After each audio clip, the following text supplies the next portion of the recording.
बिस्मिल्लाहिर्रहमानिर्रहीम, अस्सलामु अलैकुम, गुड मॉर्निंग, वेलकम टू सुबह सवेरे पाकिस्तान। मैं हूं हमजा तारड़ और मैं हूं इशाल सुलेमान। बाकायदा आज के दिन का आगाज़ करेंगे, जुमअतुल मुबारक है, तो आपको जुमअतुल मुबारक की मुबारकबाद भी देंगे। हाँ जी, और जुमे का दिन है, कुछ अच्छी बात ऐसी होनी चाहिए कि जो असल में तो हम बचपन से सुनते चले आ रहे होते हैं ना, लेकिन शायद उस पर हमारा उतना फोकस नहीं रह जाता। तो हलाल रिज़्क कमाना ये बहुत बड़ी सादत भी है और बहुत बड़ी जिम्मेदारी भी हमारे ऊपर आयद होती है कि रिस्क तो हर कोई कमाना चाहता है, लेकिन क्या आप हलाल तरीक़ों से उसको कमाना चाहते हैं या नहीं कमाना चाहते हैं, ये चॉइस आपके पास है। लेकिन जो आपकी जिम्मेदारी है, जो आप पर फ़र्ज़ है, वो यही है कि आपने सिर्फ हलाल रिस्क कमाना है और उसके लिए ही काविश करनी है। आप हराम की तरफ जाते हैं तो शायद आपकी वक्ती ज़रूरियात तो पूरी हो सकती हैं, लेकिन आप अल्लाह ताला के अहकामात की नाफरमानी कर रहे होते हैं। आप एक पुरआसाइश ज़िंदगी भी शायद इस तरह से जी लेते हैं, लेकिन बाद में पेरेंट्स शिकायत करते हुए नजर आते हैं कि हमारे बच्चों की तरबियत में हमने कोई कमी नहीं छोड़ी, हमने कोई आसाइशें देने में कमी नहीं छोड़ी।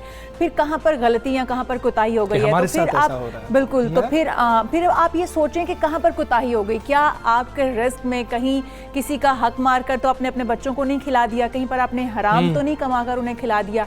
क्योंकि बच्चों की तरबियत या बच्चों को जो आप खिला रहे हैं, जिस तरह से आप उनकी तरबियत कर रहे हैं, ये बहुत ही इंपॉर्टेंट इसमें है कि आप खिला क्या रहे हैं और किस तरीके से आपने कमाया है। और एक दाना भी अगर आप हराम का कमाते हैं और शामिल होता है वो आपके हलाल रिस्क के अंदर, तो आपका तमाम जो रिस्क है वो ख़राब हो जाता है। आपने इतनी मेहनत से जो कमाया होता है, कहीं आपको लगता है कि यार आज तो मेरी मजबूरी है तो आज ये कर लेना चाहिए, तो वहीं पर तो साबित कदम रहना है, वहीं पर तो आपके ईमान का इम्तिहान हो रहा है कि आपका ईमान कैसा है। तो अक्सर ये कहा जाता है ना कि सबसे मुश्किल होता है पहला निवाला जो होता है हराम का, और सबसे आसान दूसरा निवाला होता है। तो हमने पहले निवाले को रोकना है हराम के को, और जो रिस्क है, जो अल्लाह ताला हमें रिस्क अता कर रहा है, और हम किस तरह से हराम रिस्क की तरफ नहीं जा रहे होंगे जब अल्लाह का शुक्र अदा कर रहे होंगे जो अल्लाह ताला हमें। और वैसे भी ये जो बड़े और बुजुर्ग कहते हैं कि जितना रिस्क आपका लिखा है वो आपको मिलकर रहना है, और इसका अल्लाह ताला ने वादा भी आपसे किया है। तो रिस्क जितना भी है आपकी किस्मत में वो आपको मिल के रहेगा, तो फिर हराम क्यों कमाना, फिर हलाल के रास्ते क्यों नहीं अपनाने?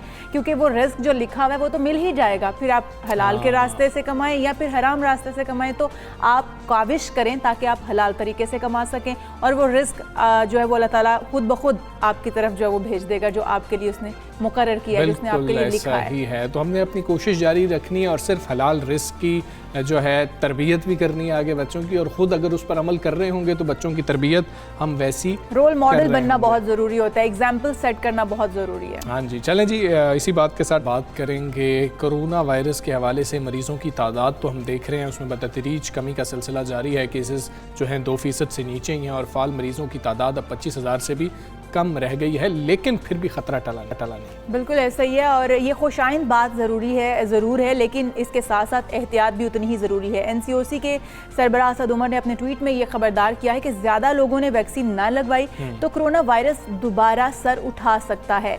कराची देखें, हैदराबाद, कोयटा, नौशहरा, फैसलाबाद, मर्दान, वैक्सीनेशन का अमल मज़ीद बेहतर बनाने की इन जगहों पर ज़रूरत है, उन्होंने ऐसा कहा है। तो लोगों को अवेयरनेस तो अब आ चुकी है, बस घर से निकलना है, वैक्सीनेशन सेंटर्स पर जाना है और वैक्सीनेट होना है, ये ज़रूरी है। बिल्कुल, ये लाजमी है। ऐसे में जब मुल्क में कोरोना केसेस की तादाद में कमी देखने में आ रही है, हम सब खुश भी हैं, खुशियाँ मना रहे हैं, एक दूसरे को मुबारक भी दे रहे हैं।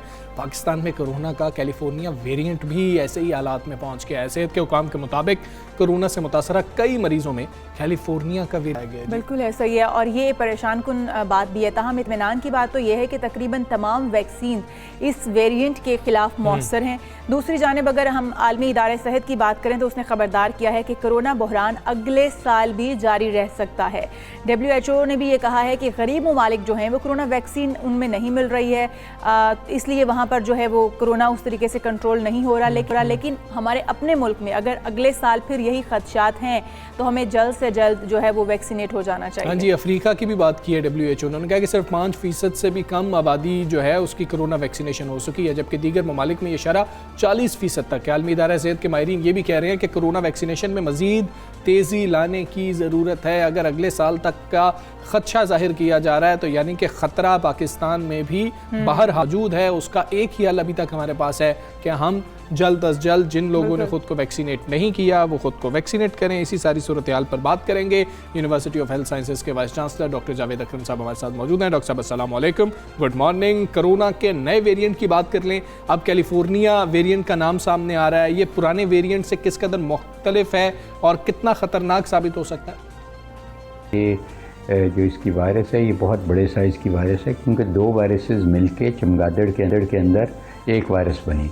तो ये इसके 39,000 म्यूटेटिंग पोजीशंस हैं और वेरिएशन इससे अलावा हैं।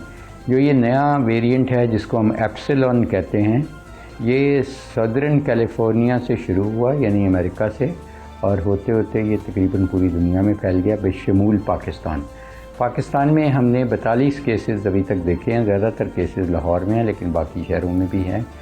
और ये मुख्तलिफ इस तरीके से है कि ये 3 वेरिएशंस आई हैं इसके आरएनए में। उनमें से 2 स्पाइक प्रोटीन्स में हैं जो कि कांटे हैं जिनके ज़रिए ये वायरस जब सांस के ज़रिए एंटर होती है बॉडी में, अटैच होती है और आपके अंदर बॉडी के चली जाती है खून की नालियों में। तो एक जो इसकी वेरिएशन आई है वो RBD यानी रिसेप्टर बाइंडिंग डोमेन में आई है, जहाँ पे हमारी वैक्सीन्स काम करती हैं और जहाँ पे जाके ये वायरस अटैच होती है वो अंदरूनी हिस्सों को, और वहाँ पे फिर जाके ये फेफड़े में सोजिश करती है। तो मैं समझता हूँ कि ये वेरिएशंस की वजह से वायरस एक इंसान से दूसरे इंसान को लगने की अहलियत तकरीबन 3 गुना उसने बढ़ा ली है मज़ीद डेल्टा वेरिएंट के बाद। और उसके बाद इसकी विरुलेंस भी ज़्यादा हो गई है, यानी कि ये सांस के ज़रिए जब बॉडी में जाएगी तो ये फेफड़े को डैमेज करने की अहलियत तकरीबन डबल कर दी है इसने। और इसलिए मैं समझ रहा हूँ कि हमें इससे अभी भी एहतियात का दामन नहीं छोड़ना चाहिए जब तक कि इस वायरस का हम किला कुमा ना कर दें। और किला कुमा उस वक़्त मुमकिन होगा जब पूरी दुनिया में 70 से 80% लोगों को वैक्सीनेशन हो चुके होंगे बशमूल पाकिस्तान में अभी सिर्फ 4 करोड़ लोग हुए हैं। ये 22 करोड़ से ज़्यादा का मुल्क है। कम से कम 18 करोड़ का टारगेट है कि वो लग जाएँ जल्द से जल्द। अदरवाइज़ ये अभी तक तो जो हमने देखा है एप्सिलॉन जो वेरिएंट है इसके अगेंस्ट हमारी वैक्सीन्स जो हैं चाइनीज़ हों या मैसेंजर RNA वैक्सीन हों इफ़ेक्टिव हैं। लेकिन अगर ये बहुत ज़्यादा म्यूटेट कर गया और बहुत ज़्यादा वेरिएशन ख़ासकर इस डोमेन में आ गई RBD में रिसेप्टर बाइंडिंग डोमेन में, तो फिर शायद ये इनफेक्टिव हो जाए वैक्सीन। अभी इफ़ेक्टिवनेस थोड़ी सी वैक्सीन की कम हुई है लेकिन इतनी नहीं कि कोई हमें तशवीश की बात हो। तो इंशाल्लाह अगर हम एहतियात करते रहेंगे, मास्क पहनते रहेंगे, एक दूसरे से फासला रखेंगे, समाजी फासला रखेंगे, हाथों को बार बार धोएंगे और ये नहीं समझेंगे कि कोरोना ख़त्म हो गया है, ये समझेंगे कोरोना थोड़ा कम हुआ है वक्ती तौर पे, अभी भी मौजूद है और अभी मोर्टेलिटी भी 20 से 30 कीमती जानें पाकिस्तान में ले रहा है। तकरीबन 45 लाख लोगों को दुनिया में मार बैठा है। सब एहतियात की तो ज़रूरत है, वो हम सब कर भी रहे हैं, लेकिन कोरोना की ये जो 5वीं लहर है आप कह रहे हैं कि ख़तरनाक भी है, इससे बचने के लिए इनफरादी सतह पर या हुकूमती सतह पर किन इक़दामात की ज़रूरत है? लेकिन सबसे बड़ा जो इस वक्त हमें एक स्टेप चाहिए वो ये चाहिए कि हम फौरी तौर पे हर्ड इम्यूनिटी क्रिएट करें पूरी दुनिया में बेशमूल पाकिस्तान अपना हिस्सा डाले अपने आप के, अपने पाकिस्तानियों को बचाने के लिए और दुनिया के इंसानों को बचाने के लिए। उसके लिए मैं समझता हूँ कि अभी भी वैक्सीन से बहुत ज़्यादा रेजिस्टेंस है लोगों का। हॉस्पिटल में हमारे पास जो सीरियस मरीज़ आते हैं उनमें से अक्सर ने वैक्सीन नहीं लगाई होती। अगर आपने वैक्सीन नहीं लगाई तो आपकी डेथ का चांस 10 से 12 गुना ज़्यादा है उस इंसान से जिसने वैक्सीन लगवाई है, अगर ये हो भी गई वायरस में आप मुब्तला हो भी गए। लेकिन लोग इन फैक्ट्स पे कान नहीं धर रहे, वो फटीग में मुब्तला हैं, वो उनके अबहाम में मुब्तला हैं, या वो कहते हैं जी हमारे पास टाइम नहीं निकला, इनकी तरजीहात में नहीं है कि वो जाके अपने करीबी मरकज़ से वैक्सीन लगाएं। तो इसलिए गवर्नमेंट की सतह पे तो ज़ाहिर है गवर्नमेंट कर रही है जो करना चाहिए, लेकिन इनफरादी सतह पे हमें अपनी आप को, चाहे गवर्नमेंट ने रिलैक्स कर दी हैं पाबंदियाँ, लेकिन हम फिर भी शादियों पे छोटी शादियाँ कर लें, सुन्नत रसूल पाक सल्लल्लाहु अलैहि वसल्लम के मुताबिक कर लें। हम ज़्यादा पुरहजूम रेस्टोरेंट्स में ना जाएं, हम टेक अवेज़ कर लें, हम अपने आप को पाबंदियों के साथ ज़िंदा रहें। अपनी ये वक्त ऐसा है कि हम अपनी ख्वाहिशात की कुर्बानी दें बजाय इसके कि हमारी जान। ठीक है डॉक्टर साहब, अगर ममालिक को देखें और फिर पाकिस्तान को देखें, जो तरक्की पजीर ममालिक हैं उनकी हम बात कर लें, आप पाकिस्तान में वैक्सीनेशन की रफ्तार से मुतमईन है और हर्ड इम्यूनिटी का आप जिक्र कर रहे हैं, इस कॉन्सेप्ट के ऊपर भी बड़े सवालात उठाए जा रहे हैं, आप अभी भी पुरुम्मीद हैं कि हर्ड इम्यूनिटी हासिल की जा सकती है?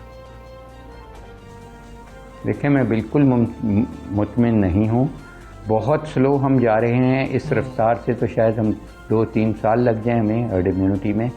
और उस वक्त तक जो सबसे बड़ा ख़तरा है वो ये है कि वे वायरस हो सकता है इतनी म्यूटेट कर चुकी हो या इतनी वेरिएशन इसमें आ चुकी हों आरएनए में कि हमारी वैक्सीनेशन मुअस्सर ही ना रहे, फिर क्या करेंगे? अच्छा। तो ज़ीरो से शुरू होंगे। इसलिए बहुत ज़रूरी होगा कि हम, गवर्नमेंट का काम है वैक्सीन के प्रोविज़न, वो हो रही है, हमारा काम है कि खुद जाके बजाय किसी चीज़ का इंतज़ार करें कोई किसी की जान चली जाए अपने शहर में या अपने मोहल्ले में या ख़ानदान में, तो हम फिर जाके लगवाएं। खुदारा अपने आप को, अपने बच्चों को, अपने बुज़ुर्गों को खुद लेके जाएं, तरजीही बुनियादों पे लेके जाएं और लगवाएं, ताकि हम वैक्सीनेशन प्रोग्राम अपना फाल कर सकें। ये जो अंधेरी एक गार जिसमें से गुजर रहे हैं, टनल में से हम, इसकी जो रे ऑफ होप नज़र आती है, 50 लाख तकरीबन जाने देने के बाद, वो एक इफेक्टिव वैक्सीनेशन प्रोग्राम के ज़रिए है। हम अगर हिस्सा डालेंगे पूरी दुनिया से ये रुखसत होगी, वरना अगर किसी मुल्क में ये पीछे रह भी गई तो कोई पूरी दुनिया ही महफूज नहीं होगी। इसीलिए हमारा एक कॉल है वैक्सीन वर्ल्ड में कि nobody safe unless everybody safe. तो हम सबको हिस्सा डालना है, अपनी ज़िंदगी नहीं अकेले बचाने के लिए, अपने ख़ानदान की, अपने मोहल्ले की, अपने शहर की, अपने मुल्क की और अपने इंसानी बहन भाइयों की ज़िंदगी बचाने के लिए हमें अपना हिस्सा डालना है। ये फरीज़े अब ये सबसे बड़ा फ़र्ज़ है इस वक्त। जिसने एक ज़िंदगी बचाई उसने पूरी इंसानियत बचा ली, जिसने एक ज़िंदगी ली वैक्सीन ना लगाने की वजह से उसने पूरी इंसानियत की ज़िंदगी ले ली। ये हमारे दीन का हिस्सा है। डॉक्टर साहब, हम देख रहे हैं कि अमेरिका में बूस्टर डोज के लिए भी FDA ने मुख्तलिफ वैक्सीन को इजाज़त दी है, जबकि मिक्स डोज की इजाज़त भी दे दी गई है। क्या पाकिस्तान को भी इस हवाले से गौर करना चाहिए कि बड़ी उम्र और हेल्थ सेक्टर के लोगों को बूस्टर डोज लगाई जाए?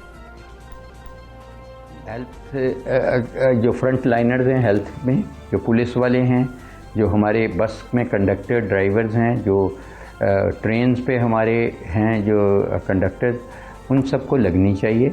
जहाँ पे भी आपका एक्सपोजर ज़रूरत से ज़्यादा है और आप उसको अवॉइड नहीं कर सकते, आप पे आपकी ड्यूटी की कॉल ऐसी है कि आपको पुरहजूम जगह पे जाना मस्ट हो जाता है, ह्यूमन इंटरेक्शन बढ़ जाता है, आपको बूस्टर लगनी चाहिए, लेकिन वो लगनी चाहिए 6 माह बाद आखिरी डोज के, और वो भी उसी की लगनी चाहिए जिसकी आपने ओरिजिनली लगाई है।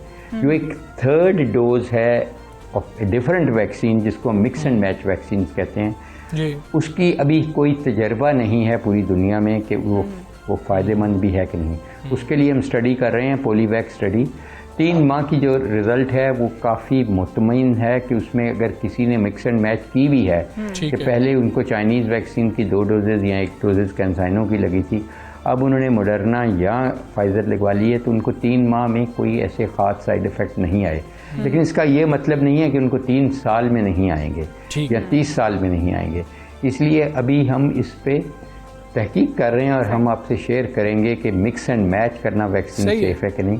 अलबत्ता ये सेफ़ है कि जिसकी आपने पहले डोजेज़ लगवाई हैं उसी की 3rd डोज लगवा लें, उससे आपकी इम्यूनिटी भी बूस्ट हो जाएगी। डॉक्टर साहब बहुत शुक्रिया आपका। सुबह पाकिस्तान से आप बात कर रहे थे। अभी सबसे अहम ये है कि हमको वैक्सीनेट करें और दूसरे लोगों को जिनको आप जानते हैं कि उन्होंने अभी तक खुद को वैक्सीनेट नहीं किया है या जाके वैक्सीन नहीं लगवाई है, उनको किसी तरह से मनाना है, उनको समझाना है ताकि वो जाएं और ख़ुद को वैक्सीन लगवाएं। जब तक वो खुद को वैक्सीनेट नहीं करेंगे, वो महफूज नहीं है, तो हम कैसे महफूज हो सकते और हैं? जिस तरह से डॉक्टर साहब कह रहे हैं कि लोग इतनी इंपॉर्टेंस नहीं दे रहे, शायद उनके लिए हेल्थ इतनी माने नहीं रखती है, तो सबसे पहले आपकी ज़िंदगी है, सेहत है, उसके बाद बाकी सारे काम हैं। अगर आप जिंदा हैं, सेहतमंद हैं, तो ही आप कुछ कर पाएंगे। तो इसलिए सबसे पहले ख़ुद को इम्पोर्टेंस दें, जाएं और जाके वैक्सीनेट हो जाएं, ताकि आपसे दूसरे भी महफूज रहें, आप खुद भी महफूज रह सकें। अच्छा, ये चीज़ें आसान हो जाती हैं, तब आसान हो जाती हैं जिस वक्त आप इल्म की रोशनी से बच्चों को मुनव्वर कर रहे होते हैं, और उसके बाद वो बच्चे जो होते हैं समझदार होते हैं, अगली नस्ल जब जवान हो रही होती है तो वो बेहतर फैसले कर रही होती है, तहकीक की बुनियाद पर कर रही होती है, इल्म की बुनियाद पर कर रही होती है। वैसे तो अपने मुल्क के बच्चों को इल्म की रोशनी से मुनव्वर करना किसी भी रियासत की जिम्मेदारी होती है, अवलीन जिम्मेदारी रियासत की है, मगर जब रियासत इस मामले में कुछ फ़राइज़ से गाफिल नज़र आ रही हो, कुछ वीक नज़र आ रही हो, तो कुछ दर्द दिल रखने वाले लोग अपनी मदद आपके तहत मैदान में हमें आते हुए नजर आते हैं। बिल्कुल ऐसा ही है, और जिसकी एक मिसाल तो सऊदी अरब से शुरू होने वाली ये नून अकेडमी है, जो ऑनलाइन दुनिया के मुख्तलिफ ममालिक में इल्म की किरणें बिखेर रही है। बैनुल-अक़वामी ऑनलाइन अकेडमी पाकिस्तान भर में, ख़ुसूसन यहाँ के पसमानदा इलाकों में तालीमी इनकलाब का जरिया बन रही है। हाँ जी, ये नून अकेडमी पाकिस्तान का आगाज़ जो है गुज़श्ता बरस किया गया था, और रवा माह तक 15 लाख पाकिस्तानी तलबा इस ऑनलाइन अकेडमी के जरिए ना सिर्फ मुफ्त और मयारी तालीम बल्कि बेहतर नताइज भी हासिल कर रहे हैं। बिल्कुल ऐसा ही है, और मजमूई तौर पर अगर हम देखें ना, तो 8 ममालिक के 12 मिलियन तलबा हैं जो इससे फ़ायदा उठा रहे हैं। तो तलबा नून अकेडमी की वेबसाइट पर जाकर स्टूडेंट अकाउंट बना सकते हैं और मज़ामीन के हिसाब से असातिज़ा के ग्रुप ज्वाइन कर सकते हैं। तो हम देखें तो इस ऑनलाइन लर्निंग प्लेटफॉर्म पर बच्चों के लिए क्विज़ वगैरह के कंपटीशन भी रखे गए हैं, और इसमें इनामात भी साथ दिए जाते हैं। बिल्कुल ऐसे ही है, ना सिर्फ उनको पढ़ाया जा रहा है, फिर जब क्विज़ लिए जाते हैं तो वो तैयारी करते हैं, उसके बाद भी सामने आता है। बड़ा ही मुनफरिद सा आइडिया। बात करेंगे माहिर तालीम साद सलमान सुलहरी साहब हमारे साथ मौजूद हैं। साद साहब अस्सलाम वालेकुम, गुड मॉर्निंग। नून अकेडमी के हवाले से हमें बताएं, आगाज़ कैसे हुआ, सोच क्या थी इसके पीछे? नून एकेडमी का आगाज़ बेसिकली सऊदी अरब से हुआ था, एक टेस्ट प्रेप वेबसाइट के तौर पे। और इसके पीछे जो सोच थी वो ये थी कि बच्चों को एक ऐसा सोशल लर्निंग प्लेटफॉर्म दिया जाए कि जिसमें बच्चे बोर ना हो और वो टॉप टीचर्स के साथ लाइव इंटरेक्ट कर सकें।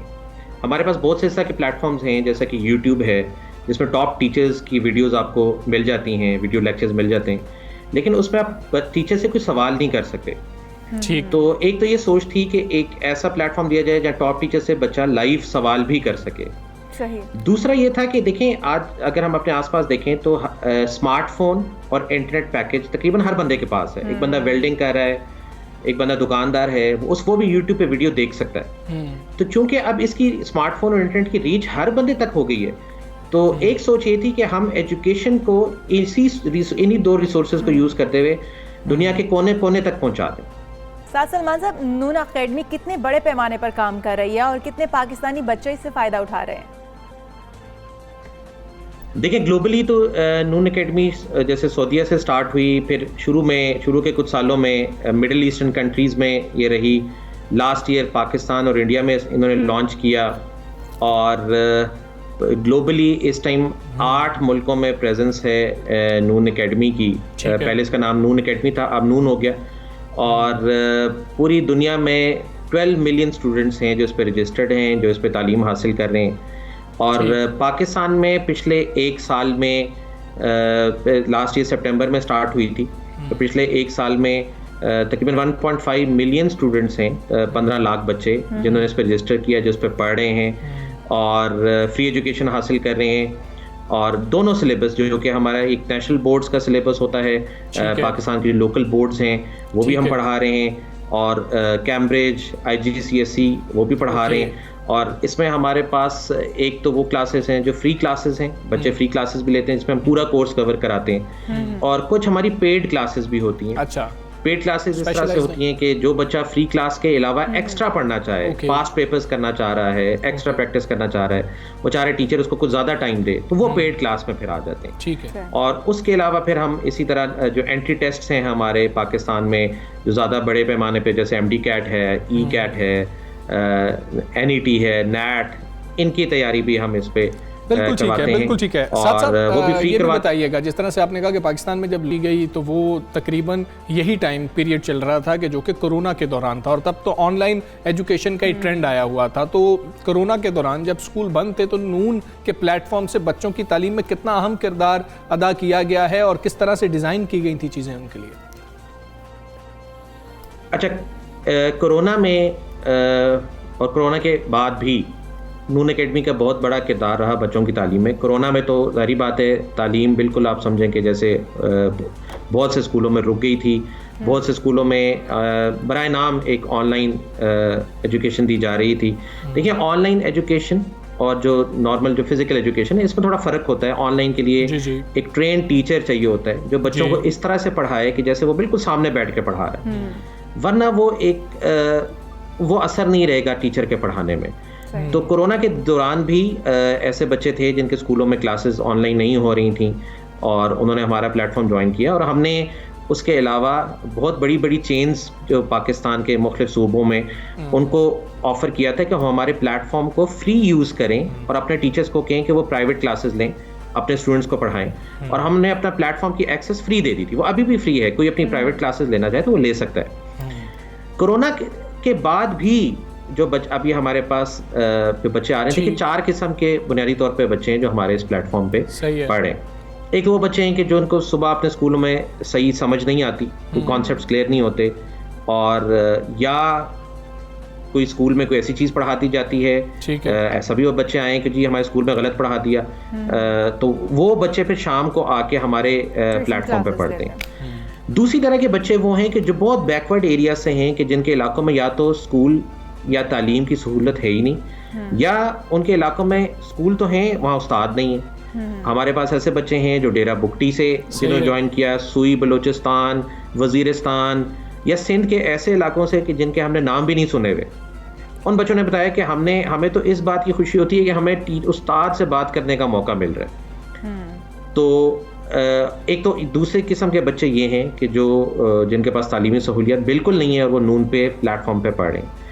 तीसरे हमारे पास हमारी बेटियां इस तरह की हैं कि जो पाकिस्तान में ऐसे इलाकों से ताल्लुक़ है कि फैमिली प्रेशर्स की वजह से वो घर से बाहर नहीं निकल सकती, उनको घर से निकलने की इजाज़त नहीं है। ठीक है। तो ऐसी बच्चियों ने भी पिछला पूरा साल हमारे प्लेटफॉर्म पे घर बैठ के फ्री एजुकेशन हासिल की और अब वो प्राइवेट एग्ज़ाम दिया और वो हमें हमारे जो नंबर है उस पर कॉल करती हैं, शुक्रिया करती हैं कि नून ना होता तो हमारी पढ़ाई रुक जाती। ठीक है। और चौथी किस्म के बच्चे वो हैं कि जिनकी अनफॉर्चुनेटली जिनके सर से पेरेंट्स का साया बिल्कुल ठीक उठ गया और वो खुद अपनी फैमिली के अर्निंग मेंबर्स हैं। ऐसे बच्चे हैं जो दिन के टाइम मजदूरी करते हैं, शॉप्स पे बैठते हैं। कोई बच्चा नून अकेडमी इस वक्त किस सतह के बच्चों को तालीम दे रही है? और फिर अगर हम इसके मॉडल की बात करें तो क्या एजुकेशनल मॉडल जो है वो जदीद तर्ज पर कायम किया गया? देखिए, इस टाइम हमारे पास जो क्लासेस हो रही हैं वो 6 to 8 यानी 6, 7, 8 क्लास जो लेवल की क्लासेस हैं, उसके अलावा 9, 10 जिसको आप मैट्रिक कहते हैं, first year, second year, class 11, 12 जिसको आप FFSC कहते हैं, उसमें pre engineering, pre medical, ICS, ICOM, और इसके अलावा जो O levels, A levels, IGCSE, Cambridge, ये हो रहा है। उसके अलावा MD कैट जिसकी बहुत ज़्यादा डिमांड है पाकिस्तान में, E कैट जो एंट्री टेस्ट हैं, NAT, NAT, इसी तरह हमने पीछे SAT का भी एक सेशन करवाया था। उसके अलावा कैरियर काउंसलिंग के सेशंस हम बच्चों के अक्सर करवाते रहते हैं। अच्छा। और ISSB जो आर्मी में पाकिस्तान आर्मी, नेवी, एयरफोर्स को ज्वाइन करने का टेस्ट है, उसकी हमने तैयारी भी करवाई।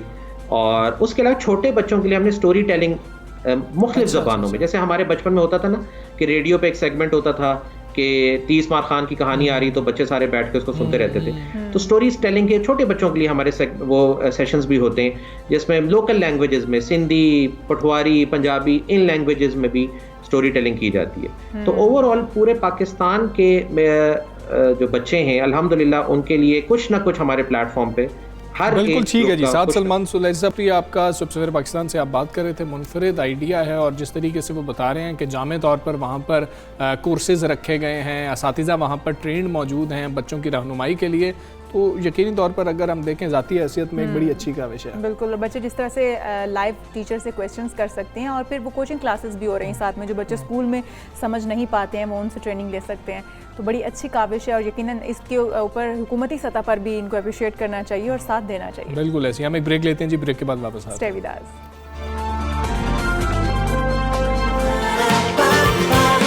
सुबह सवेरे पाकिस्तान, सुबह सवेरे पाकिस्तान।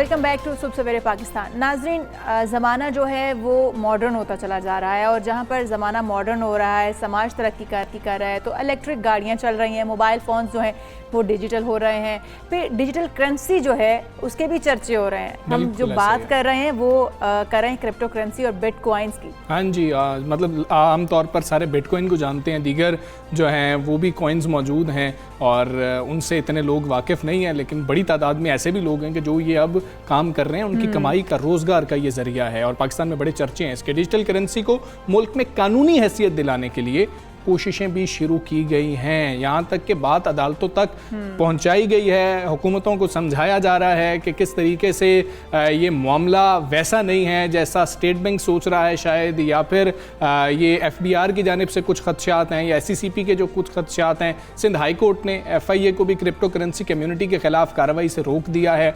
किन लोगों के खिलाफ कार्रवाई से रोका है, किन लोगों के खिलाफ कार्रवाई से नहीं रोका, ये भी बड़ा अहम नुक्ता है जो हमने जानना और समझना है। स्टेट बैंक, SCCP और PTA, फिर IT और वजारत ख़जाना को 3 माह में कोई हल निकालने की हिदायत कर दी गई है। सिंध हाई कोर्ट में क्रिप्टो करेंसी हो उस पर पाबंदी से मुतालिक केस की जो समाअत है, उसके दौरान वजारत ख़जाना ने अदालत को बताया कि क्रिप्टो करेंसी से मुतालिक पता नहीं चल रहा कि ये करेंसी है या फिर कुछ और है। मतलब इसके हवाले से ही अभी अभाम जो है वो चल रहा है। क्रिप्टो करेंसी एक सॉफ्टवेयर है, ये कहा जा रहा है। ब्लॉकचेन के ऊपर बड़े सवालात हैं, तो ये सारी वो चीज़ें हैं। इस पर अदालत ने क्रिप्टो करेंसी के लिए हाई पावर कमेटी बनाने का फैसला किया है। तमाम लोग एक साथ बैठकर 3 माह में कोई हल निकालेंगे। वकार ज़का साहब, आप सब जानते हैं उनको, वो पटिशनर थे और वो ये कर रहे हैं। इससे पहले उन्होंने काविश की थी, वो खुद से अदालत गए थे और PUBG को उन्होंने अनबैन करवाया था। और कोई भी अगर कोई सोशल मीडिया के हवाले से कोई प्रॉब्लम हो जिसका कोई हल निकालना हो तो वो अदालत का रुख कर रहे हैं। अब क्रिप्टो करेंसी के हवाले से वो एक लीगल जंग लड़ना चाह रहे हैं। पहले स्टेट बैंक की जानिब से कुछ क्लियर नहीं था तो इसको इलीगल समझा जाता था। उन्होंने अदालत से फैसला लिया कि जो चीज़ इलीगल डिक्लेयर नहीं की गई वो तो लीगल होती है, तो ये चीज़ें उन्होंने हमें समझाई थी। खैर, वो जो फैसला है उस फैसले में जो वकार ज़का साहब ने कल ट्वीट किया और उसके अंदर फैसले का एक हिस्सा लगाया जिसमें अदालत ये कह रही है कि we appreciate the passion and vision of the petitioner in attempting to introduce this form of banking in Pakistan. तो ये आप अपनी स्क्रीन पर, इस वक्त हमारी स्क्रीन पर देख भी सकते हैं। तो ये कहा गया, लेकिन साथ ही ये कह दिया गया कि जो कमेटी जो भी बातचीत हो रही होगी, डिस्कशन हो रही होगी, उसको कॉन्फिडेंशियल रखा जाए। कमेटी के मेंबर वकार ज़का साहब भी हैं हमारी इत्तलात के मुताबिक, तो उस पर तो हम सवाल नहीं करेंगे, लेकिन उनसे बात करते हैं। चेयरमैन टेक्नोलॉजी मूवमेंट वकार ज़का साहब हमारे साथ मौजूद हैं। वकार ज़का साहब, अस्सलाम वालेकुम, गुड मॉर्निंग। वकार भाई, ये बताइएगा, सिंध हाई कोर्ट में जो दरख्वास्त दायर की गई थी ये क्या थी? अदालत ने जो फैसला दिया है उस हवाले से थोड़ा सा बता दीजिएगा कि क्या क्रिप्टो कम्युनिटी के लिए इत्मीनान बख्श है ये फैसला कि अब आज़ादी से क्रिप्टो की खरीदो फरोख्त कर सकता है एक आम आदमी, एक आम पाकिस्तानी? बहुत बहुत शुक्रिया पहले तो आपके चैनल का मुझे बुलाने के लिए। और काफ़ी टेक्निकल मामलात होते हैं, वो मेन स्ट्रीम मीडिया पे इस चीज़ को इस तरह हाईलाइट करने के लिए पहले तो बहुत शुक्रिया और बहुत अच्छा एक तारुफ कराने का शुक्रिया। मैं सिर्फ रिक्वेस्ट, पहली एक अलग सी एक मैं बात करना चाहूँगा। अभी थोड़ी देर पहले मेरे सामने एक फ्रॉड का केस आया है। मैं लोगों से एक रिक्वेस्ट करूंगा कि अगर आप क्रिप्टो करेंसी सीखना चाहते हैं, जो भी करना चाहते हैं, तो खुदा के वास्ते आप ये नकली ग्रुप ढूंढ कैसे लेते हैं? टेलीग्राम पे, व्हाट्सएप पे यहाँ पहुंच जाते हैं और वकार ज़का के नाम पर अभी एक बंदे ने लाख रुपए किसी को दे दिए मुझे। अच्छा, फ्रॉड हुआ वहां है, अब मेरा नंबर उसको मिल गया तो लाख रुपए मुझे भेज रहा है। तो मैं आपके आगे हाथ जोड़ रहा हूं, मैं कभी आपसे पैसे नहीं मांगूंगा। एक स्कूल खुलाया हुआ है, वो सिर्फ wakarzaka.net, ये एक वेबसाइट है, wakarzaka.net। इस पे जाकर, इसके अलावा कुछ भी और नहीं है, तो प्लीज किसी को पैसे मत दे। वहां सब्सक्राइब लिखा है, उसके अलावा मत दे। आप लुट फुट कैसे जाते हैं? Coming back to the point के जी, कोर्ट के हवाले से एक चीज क्लियर कर दूं मैं, इतनी भी खुशियां मनाने की जरूरत नहीं है, क्योंकि देखें, मुझे हीरो बनना हो तो मैं बोलूं वाह मैंने क्या काम कर दिखाया है। नहीं सर, देखें, कोर्ट के ऑर्डर को पढ़ना जरूरी है।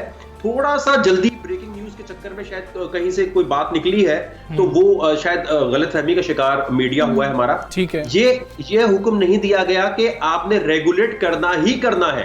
ये पॉलिसी मैटर है, पॉलिसी मैटर है, ये नहीं है। सिर्फ इस पूरे फैसले में जो जबरदस्त तरीन चीज हुई है कि डिप्टी गवर्नर स्टेट बैंक और जितने लोग थे ये पहले जवाब हमें नहीं देते थे, आम पाकिस्तानी को नहीं सुनते थे। आप ईमेल करें, खत लिखें, तो वहां उनको सुनने के बाद जो ऑनरेबल जस्टिस साहब है उन्होंने ये कहा कि अगर आपके पास बिटकॉइन या क्रिप्टो करेंसी पड़ी है तो इसके ऊपर FIA क्या कहता है। तो मैंने उनको वो FIR दिखाई कि सर मुझ पे कोई FIR नहीं है, लेकिन बहुत सारे लोगों को इस बात पे अरेस्ट किया जाता है अगर उनके पास बिटकॉइन माइनिंग मशीन है या बिटकॉइन है, तो इसके ऊपर तो नहीं आप कर सकते ना इस तरह। तो उसके ऊपर सिर्फ जो अच्छी खबर ये है कि अगर आपके पास बिटकॉइन पड़ा हुआ है, बिटकॉइन माइनिंग मशीन लगी है, तो अब आपको FIA सिर्फ इस बात पे हरासा नहीं कर सकती, अरेस्ट नहीं कर सकती। लेकिन अगर आप जो है इसका कारोबार कर रहे हैं, कारोबार कर, देखें अब खबरों में लिखा हुआ है कारोबार करने वालों को हरासा नहीं किया जाएगा, नहीं वो गलत बात है। शीशा जैसे हुक्का पीना जो है घर पे पीने पे शायद कोई पाबंदी ना हो, लेकिन उसका कारोबार करने पे पाबंदी है और पकड़ दकड़ होगी। तो अभी भी हमारे लिए क्लियर वो चीज नहीं हुई। 3 महीने मुझे मिले हैं कि 3 महीने में मुझे और मेरे ऊपर प्रेशर पड़ गया कि मुझे कन्विंस करना है इस पूरे बड़े जो हमारे सब फाइनेंशियल सेक्टर के बड़े हजरात हैं कि ये चीज होनी चाहिए। जी अच्छा वकार साहब, SECB की गैर मुनज़्ज़म एक्सचेंज बाइनेंस के खिलाफ कार्रवाई भी कर रहा है और PTA के जरिए इस पर पाबंदी लगाने की कोशिश भी कर रहा है ताकि VPN इस्तेमाल ना हो सके। तो इस पर आप क्या दलील रखते हैं, किस तरह से आप इसके लिए कायल करेंगे? जी पहली बात तो ये कि बिल्कुल उन्होंने ये बात कोर्ट में कही थी और एक कंफ्यूजन ये भी चलाई गई थी कि जिस तरह PUBG को बंद किया गया है इसको भी बंद किया जाए। तो लोग जो है वो बाइनेंस से जाकर पूछ रहे होते हैं कि आप बताएं बंद तो नहीं हो रहे, तो उनको PTA बताएगा तो नहीं कि हम तुम्हें बंद कर रहे हैं, ये तो PTA से पूछना है आपने। तो मैंने बड़ी रिक्वेस्ट की अदालत में कि देखें मैं कोई वकील नहीं हूं बाइनेंस का या ओकेस का या किसी का, लेकिन ये PUBG की तरह गेम नहीं है, ये बंद होगा तो लाखों रुपए लोगों के खराब होंगे और VPN से भी नहीं चलने का इम्कान। तो वो एक बहुत लोगों को लग रहा है शायद हम VPN चला लेंगे।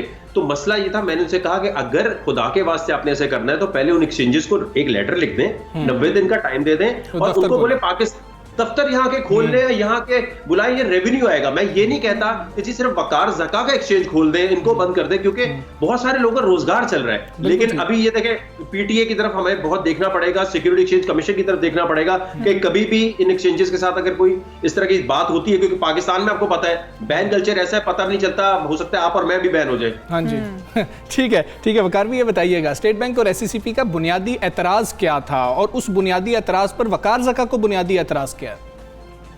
देखिए मेरा ये एतराज है कि जो पार्लियामेंट है, जब तक हमारे जो पॉलिटिशियंस हैं जिनका काम है कानून साजी, पॉलिसी मेकिंग, उन्होंने जब इस पे कुछ बात ही नहीं की, तो ये तो एक सॉफ्टवेयर है ना, पूरी दुनिया में जब इस पे काम हो रहा है, 9 to 5 बैठ कोई जॉब नहीं करनी पड़ेगी, हमारी खवातीन घर बैठ के पैसे कमा सकती हैं और बहुत सारे लोगों को किसी को रिपोर्ट नहीं करना, किसी बॉस के आगे झुकना नहीं है, कोई अपना काम नहीं लगाना कि यार मुझे प्लीज काम तो दे दो, मैं ग्राफिक डिजाइनर हूं। तो इतने अहम शोबे को जिसमें दुनिया भर काम करके पैसे बना रही है, तो पाकिस्तानी हुकूमत जब तक इस पे नहीं बोल रही तो स्टेट बैंक की ज्यूरिसडिक्शन नहीं है। अगर स्टेट बैंक और अब ये लोग है, अब देखें अब इनके साथ जो बातचीत हमारी होनी भी है वो ये होनी है कि किस तरीके से हम इस चीज को लीगल कर सकते हैं। लेकिन स्टेट बैंक को थोड़ा सा नरम गोशा रखना चाहिए, फाइनेंस सेक्रेटरी को नरम गोशा रखना चाहिए। मैं अपनी कोई प्रॉपर्टी के लिए लड़ने तो नहीं आ रहा, मुझे अगर काम करना, मैं दुबई, अगर मेरे साथ ज्यादा बात हो तो मैं दुबई जाके बैठ जाऊं या किसी और मुल्क से काम शुरू कर दूं।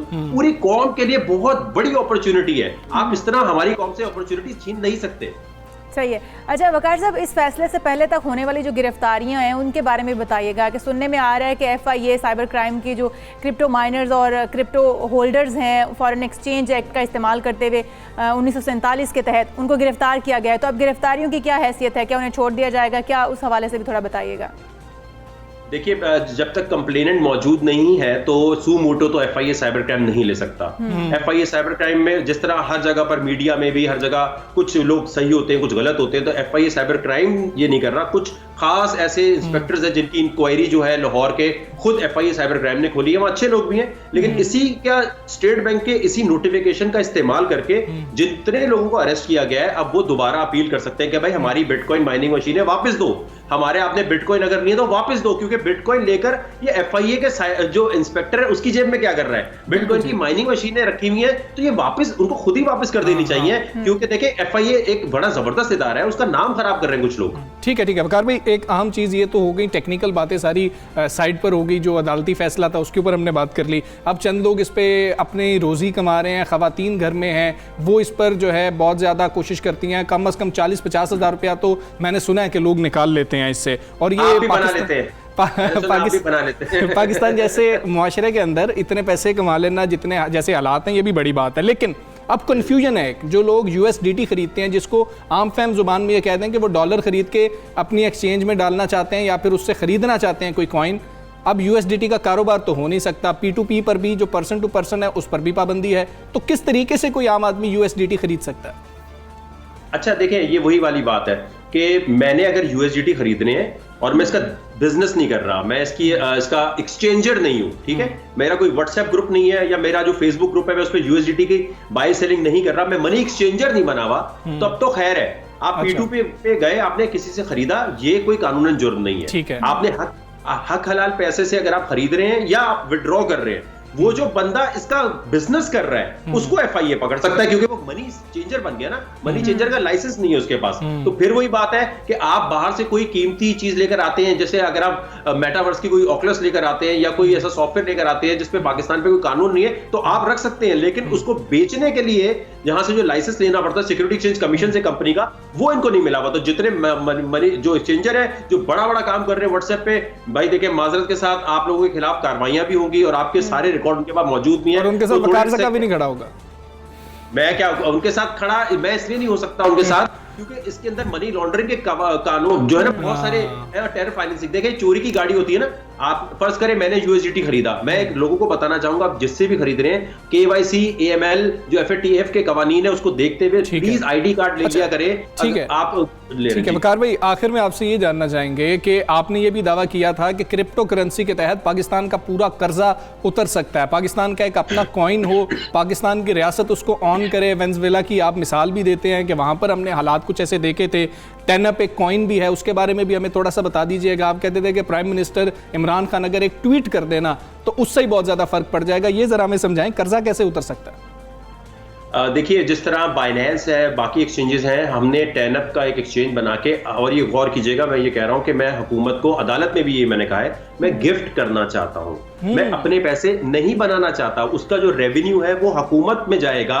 हम सिर्फ technically free of cost com, जैसे ईदी ट्रस्ट है, अब ईदी साहब ने इतना बड़ा काम किया, हम टेक्नोलॉजी में भी तो आपको कोई ऐसा ईदी चाहिए ना जो बनाकर अपना सॉफ्टवेयर हाउस ना चमकाए बल्कि कॉम के लिए वो चीजें दे दे। इस वक्त सारे सॉफ्टवेयर हाउस तो अपने लिए काम कर रहे हैं, वो हुकूमत को तो कुछ देते नहीं है, तो हमने वो एक्सचेंज देने, और फिर हुकूमत कहती है कि जी अगर हमने अपनी कोई चीज लॉन्च करनी है तो मैं चाहता हूं सिंध का भी कॉइन लॉन्च हो, पंजाब का भी हो, सरहद का भी हो, ये डिजिटल एसेट के तौर पे बाइनेंस, ओकेज और बड़े एक्सचेंजेस पे जाए। तो वो टेनअप बिल्कुल रेडी है और इसको हुकूमत के लिए बनाया है। जो लोग कह रहे होते हैं कि यार वकार ज़का इसका तो फायदा आपको, इसका वो डिसेंट्रलाइज्ड है, मेरे पास उसके पैसे नहीं आ रहे, अगर उसका मार्केट कैप $1 बिलियन है तो वो ये दिखा रहा है कि अवाम का पैसा लगा हुआ है, अवाम खरीदो कर रही है, वो वकार ज़का की जेब में नहीं आ रहा पैसा। तो ये हुकूमत के लिए एक गिफ्ट है। अगर अभी भी इमरान खान मुझे अलाउ कर दें तो ये IMF से हम हमेशा के लिए जान छुड़ा लेंगे। क्या बात है, बहुत बड़ा दावा है। वैसे वकार भी लोग पंप और डंप के बारे में भी चाह रहे थे कि हम आपसे पूछें, लेकिन उसके लिए हम उनको यही कहेंगे कि वकार ज़का प्राइवेट ग्रुप पे जाएं, वहां पर उनको तमाम नहीं, मैं बता देता हूं, नहीं जी नहीं, मेरा कोई मैं बताऊं, वो जो प्राइवेट ग्रुप का भी चक्कर है वो कोई ऐसा नहीं है कि जी उसमें कोई बहुत राज की बात बताते हो, वो तो सिर्फ एक क्रिप्टो एसोसिएशन का काम कर रहा है, जैसे बिल्डर एसोसिएशन है, जैसे अगर आप हमारी, तो मैं सिर्फ बताना चाहूंगा कि सिर्फ क्रिप्टो, मैं समझ गया कि कीमत ऊपर जाएगी कि नीचे जाएगी। देखिए इसके लिए सब मुख्तसर बात ये कहूंगा कि क्रिप्टो करेंसी में ना आपने दो चीजों पे नजर रखनी है। आपने गूगल करना है wisdom trust for spot BTF spot BTC ETF। ये बड़ा टेक्निकल एक मैं बात कह रहा हूं, एक विजडम ट्रस्ट कंपनी है, 11 दिसंबर को उसको मिलने वाला है बिटकॉइन का ओरिजिनल ETF। अभी फ्यूचर का मिला, उसका कोई काम नहीं है, उसका बिटकॉइन खरीदने से कोई नहीं है। अगर इस कंपनी को अगर मिलने लग जाता है सिक्योरिटी एक्सचेंज कमीशन USA से, तो फिर बिटकॉइन $1 लाख से ऊपर जाएगा ही जाएगा। अगर ये नहीं मिलता तो इस तरह कोई टेक्निकल एनालिसिस के जी अभी राइजिंग वेज बन रहा है 4 आवर्स में और 62 की सपोर्ट है, अगर ये टूट गया नीचे आएगा, लोग परेशान होते हैं, कहते हैं भाई ये बता दो बस ऊपर जाएगा नीचे जाएगा, ये इतने टेक्निकल में नहीं पढ़ रहे हम लोग। तो ठीक है, अभी हम ये बता देते हैं कि $63,000 पर है और $1 लाख पर जा सकता है। दिसंबर 11 जो है वकार ज़का साहब हमें बता रहे हैं। वकार भी बहुत शुक्रिया, सुबह सवेरे पाकिस्तान से आप बात कर रहे थे और बड़ा अहम मामला है। मामला जो इतने टेक्निकल हैं अभी पाकिस्तानियों को समझ भी नहीं आ रहे, अदालत में लेके जा रहे हैं, देखते हैं कि 3 महीने में क्या उसका हल निकलता है। लेकिन लोग इससे कमाई खैर पाकिस्तान में बिल्कुल ऐसा ही है। और फिर ये भी है कि ये भी कहा जा रहा है कि आपके घर में ख़रीद के रखने पर प्रॉब्लम नहीं है या अपने इस्तेमाल के लिए उसमें प्रॉब्लम नहीं, लेकिन कारोबार नहीं कर सकते। फिलहाल कारोबार के ऊपर पाबंदी है, लेकिन 3 माह के बाद वो भी क्लियर हो जाएगा कि पाबंदी रहती है या फिर उम्मीद करते हैं कि हालात जो है वो बेहतर हो जाएंगे। अच्छा जी, आगे चलेंगे, बच्चों की परवरिश पर कुछ बात करेंगे, लेकिन बच्चों की परवरिश जिसने करनी है, जो सबसे अहम किरदार है वो माँ का है। उस माँ के ऊपर बात होना बहुत ज़्यादा ज़रूरी है कि उसकी जिस्मानी हालत कैसी है, ज़हनी हालत कैसी है, क्या वो रिलैक्स्ड है कि नहीं है। तो फिर अगली नस्ल जो है वो भी उसके तमाम असरात अगली नस्ल पर भी हो रहे होते हैं, जैसी माँ की ज़हनी कंडीशन ख़ास तौर पर। लेकिन हम लोग इस चीज़ के ऊपर इतना ध्यान देते नहीं है कि माँ की सेहत कैसी है, वो चाहे ज़हनी है चाहे जिस्मानी है। हम ये समझते हैं कि बस माँ का काम यह है कि बच्चों की परवरिश करना, नशोनुमा करना, उनको पालना संभालना, खिलाना पिलाना। मतलब हम लोग ये चीज़ हमें इस चीज़ का शायद अंदाज़ा ही नहीं है कि माँ का खुद सेहतमंद होना बच्चे के लिए कितना ज़रूरी है। बिल्कुल ऐसी है, ख़ास तौर पर परेशानियों और तफक्कुरात से उस दूर करना है। एक तहकीक जो है वो आपसे शेयर करते हैं, मालूम हुआ है कि माँ का दिमागी तनाव और पेचीदगियाँ अगली बल्कि उससे अगली नस्ल तक भी मुंतकिल हो सकती हैं। तो ये एक तहकीक है जिस पर हमने बात करनी है। माहिर नफ्सियात मैरी परवेज़ हमारे साथ मौजूद है। मैरी, गुड इवनिंग, अस्सलाम वालेकुम। ये हम तो इंटरेस्ट ही नहीं होता हमने तो बच्चों की खुराक देखनी होती है। अगर बहुत ज़्यादा फोकस कर भी रहे हों तो माँ की ज़हनी हालत कैसी है, इसका असर बच्चों पर डायरेक्टली उससे अगली नस्ल पर भी हो सकता है। ये प्रेगनेंसी के दौरान की बात है या उसके बाद की भी बात है? अच्छा, अब देखो, आपने कहा योरसेल्फ इन द रिसर्च, ये सिर्फ एक रिसर्च नहीं, इस तरह की कई रिसर्चेस जो एनिमल्स पे की गई हैं, जिसके अंदर माइस इन्वॉल्व हैं, जिसके अंदर वर्म्स इन्वॉल्व हैं, जिसके अंदर चिंपैंजीज इन्वॉल्व हैं, कि उनके जेनेटिक टेस्ट जब किए गए तो ये देखा गया कि अगर उनको एज माइल्ड एज एक वर्म को आप ज़्यादा देर सनलाइट के अंदर रखते हैं और जिसकी वार्मथ की वजह से उसको स्ट्रेस मिलता है, वो उन्होंने देखा कि वो नेक्स्ट 2 जनरेशन्स तक जो है वो अफेक्ट करती है वो चीज़। इसका मतलब है कि एज माइनर एज दैट, अब ऑब्वियसली हम इतने भी सेंसिटिव नहीं हैं, लेकिन वो स्पीशी टू स्पीशी डिफ़र भी करता है। लेकिन स्ट्रेस जो है ये किस तरीके से जनरेशन्स को अफेक्ट कर सकता है, ये रिसर्चेस हमें बताती हैं। ये पढ़ते हुए मैं एक बहुत इंटरेस्टिंग थॉट मेरे जहन में आया कि आज के दौर के अंदर हम कहते हैं कि आजकल तो हर किसी को एंजाइटी और डिप्रेशन है, और हम कहते हैं कि ये आज का कोई मसला है, ये शायद टेक्नोलॉजी का मसला है, ये शायद मीडिया का मसला है, ये शायद आज की डाइट का मसला है। ये रिसर्चेस हमें ये सोचने पर मजबूर करती हैं कि ये आज का मसला नहीं, ये हम मेरे से पीछे 3 जनरेशन्स का मसला है। अगर मेरी जनरेशन या आपकी जनरेशन या हमसे आगे जनरेशन जो आ रही है, हमें लगता है कि इनमें प्रॉब्लम है, असल प्रॉब्लम उनमें नहीं है, असल प्रॉब्लम उनसे 1, 2, 3 जनरेशन पहले की प्रॉब्लम है ये। So it's a very interesting finding कि किस तरीके से हम ये आइडेंटिफाई कर सकते हैं कि जेनेटिक रिसर्च जो है वो आपको ये बता रही है, ये आपको वो प्लेट पे रख के दे रही है कि भाई अगर आप अपने आप को स्ट्रेस, साइकियाट्रिक इलनेस से अपने आप को मैनेज करना और बचाना सीख लेते हैं, तो आप ना सिर्फ अपनी ज़िंदगी बल्कि आप अपनी आने वाली 3 जनरेशन्स की ज़िंदगी बेहतर कर सकते हैं। अच्छा, मेरी एक अहम सवाल, जैसे हमजा ने कहा कि ये प्रेगनेंसी में ही क्या होता है, तो फीमेल्स वैसे भी मूड जो है उनके स्विंग्स होते रहते हैं, डिफरेंट किस्म की वो फेजेस में जाती हैं, वो भी चीज़ें असरअंदाज होती हैं, या फिर जो घर का माहौल होता है, आप किसी भी किस्म के प्रेशर में होते हो, इन लॉज की वजह से, हस्बैंड की वजह से, या फाइनेंशियली कोई प्रॉब्लम्स आ जाते हैं, वो चीज़ें भी असरअंदाज होती हैं, या मूड स्विंग्स जो हैं बच्चों के ऊपर असरअंदाज हो सकते हैं, और किस अंदाज में असरअंदाज हो सकते हैं, या बच्चे कितने अफेक्ट हो सकते हैं? अच्छा, ये 2 चीज़ें हैं ना, एक एनवायरनमेंट हो गया और दूसरा जेनेटिक्स हो गया दोबारा से, या बायोलॉजी होगी, जिसमें आपके मूड स्विंग्स जो हैं वो हो रहे हैं because of may be a chemical imbalance. एक केमिकल इम्बैलेंस जो है वो आपके मूड को अफेक्ट कर रहा है, आपके एनवायरनमेंट में कोई ऐसा ट्रिगर नहीं है मे बी, लेकिन उसके बावजूद आपका मूड इफेक्ट हो रहा है, आपके हार्मोन्स फ्लक्चुएट कर रहे हैं, वो चाहे प्रेगनेंसी की वजह से है, वो चाहे मंथली साइकिल्स की वजह से है, या अदर स्ट्रेसर्स, जैसे फॉर एग्जांपल इन्वायरमेंटल स्ट्रेसर जो है वो आपके बॉडी में एक हार्मोन कॉल्ड कोर्टिसोल, उसको जो है वो इंक्रीज़ कर देता है। अच्छा। अब कोर्टिसोल इंक्रीज़ होने की वजह से स्ट्रेस तो है ही ज़्यादा, वो तो स्ट्रेस की वजह से ही हुआ है, कोर्टिसोल आपको ओबेसिटी की तरफ भी लेकर चला जाता है, आपको डायबिटीज़ की तरफ लेकर चला जाता है। ये सारी वो प्रॉब्लम्स हैं जो कि हम इन्वायरमेंट प्लस बायोलॉजी दोनों के साथ आप इसको अपने अंदर जो है वो इनग्रेन कर सकते हैं। अब बच्चे किस तरीके से सीखते हैं, एक बहुत popular research in the 1960s by Bandura, उसके अंदर उन्होंने ये टेस्ट किया और एक्सपेरिमेंट किया कि जब बच्चों को आप एग्रेशन से एक्सपोज करते हैं तो देयर इज़ अ 99.9% चांस कि बच्चा वो चीज़ इमिटेट करेगा और उसको अडेप्ट करेगा। उसकी इंटेंसिटी कम ज़्यादा हो सकती है।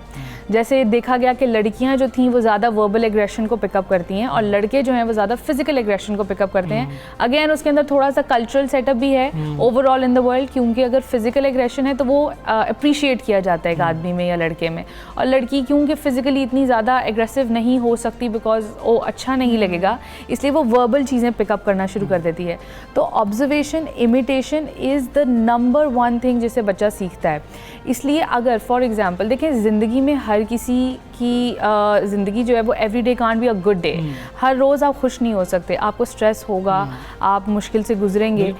पॉइंट ये है कि आप उसको मैनेज कैसे करते हैं, आप उसको एक्सप्रेस कैसे करते हैं। मैं हमेशा कहती हूँ कि आपका एक्सप्रेशन ऑफ एंगर, आपका एक्सप्रेशन ऑफ स्ट्रेस किसी के लिए पूरी ज़िंदगी का ट्रॉमा बन सकता है, स्पेशली एक बच्चे के लिए जो कि एक वल्नरेबल स्पीशी है, इंडिविजुअल है, उसके अंदर इतनी समझ नहीं है और वो जो कुछ आप उसको दिखा रहे हैं, सुना रहे हैं, वो उसको पिकअप कर रहे हैं। अच्छा, न्यू बॉर्न जो होता है, नौज़ायदा बच्चा जो होता है, बिल्कुल अभी छोटा बच्चा है, क्या वो भी इन चीज़ों को फील करता है कि पेरेंट्स की समटाइम लड़ाई भी हो रही है घर में या कोई भी ऐसी चीज़ चल रही है घर में, माहौल में, तो क्या वो भी बच्चा भी उसको पिक करता है? और फिर माँ का उसमें रोल क्या होना चाहिए? क्या माँ उन सारी चीज़ों को भुला के किस तरीके से स्ट्रेस फ्री रह सकती है कि बच्चे के ऊपर वो माहौल या वो चीज़ें असरअंदाज ना हो सकें?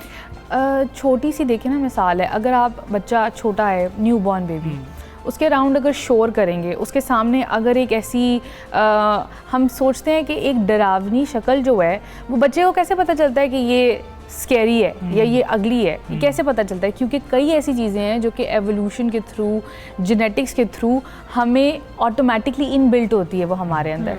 एक बच्चा, हम पेरेंट्स अक्सर कहते हैं कि वो तो बच्चे थे, उनको समझ नहीं होगी शायद।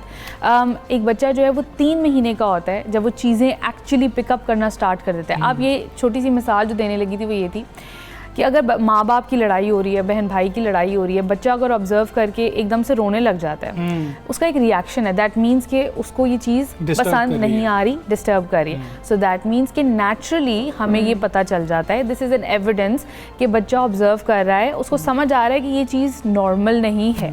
अगर आप उसके सामने खेलेंगे वो हंसेगा, वो आपको पॉजिटिव रिस्पॉन्स देगा एक, और अगर आप उसके सामने एक नेगेटिव चीज़ करेंगे तो वो एक नेगेटिव रिस्पॉन्स देगा। ठीक है, मैरी बहुत शुक्रिया, सुबसरे पाकिस्तान का आप हिस्सा बनी। तो जब हम बात कर रहे होते हैं कि बच्चा सुन रहा है या बच्चा देख रहा है, तो वो लड़ाई के दौरान भी माँ बाप खास देख लिया करें कि बच्चों के सामने लड़ाई नहीं होनी चाहिए। और ये भी कहते हैं कि छोटे बच्चों के सामने ज़्यादा ऊंचा नहीं बोलना चाहिए, क्योंकि जैसी आदत हम उनकी बना रहे होते हैं वैसी आदतें बच्चों की बन रही होती हैं। पेरेंट्स का बहुत इंपॉर्टेंट रोल है, माओं का ख्याल रखिए ताकि वो अपने बच्चों का ख्याल रख सके, अगली नस्लों का माएँ जो हैं वो सेहतमंद होंगी जहनी तौर पर या जिस्मानी तौर पर, तभी वो एक ऐसे बच्चे को या ऐसे परवान को चढ़ा सकती हैं ख़ानदान को जो कि हेल्थी होगा, जो कि हर तरह से कंप्लीट होगा। बिल्कुल ऐसे। हम एक ब्रेक लेते हैं जी, ब्रेक के बाद वापस।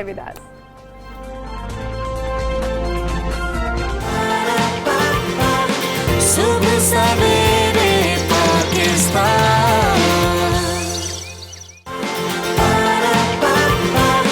सुबह सवेरे पाकिस्तान।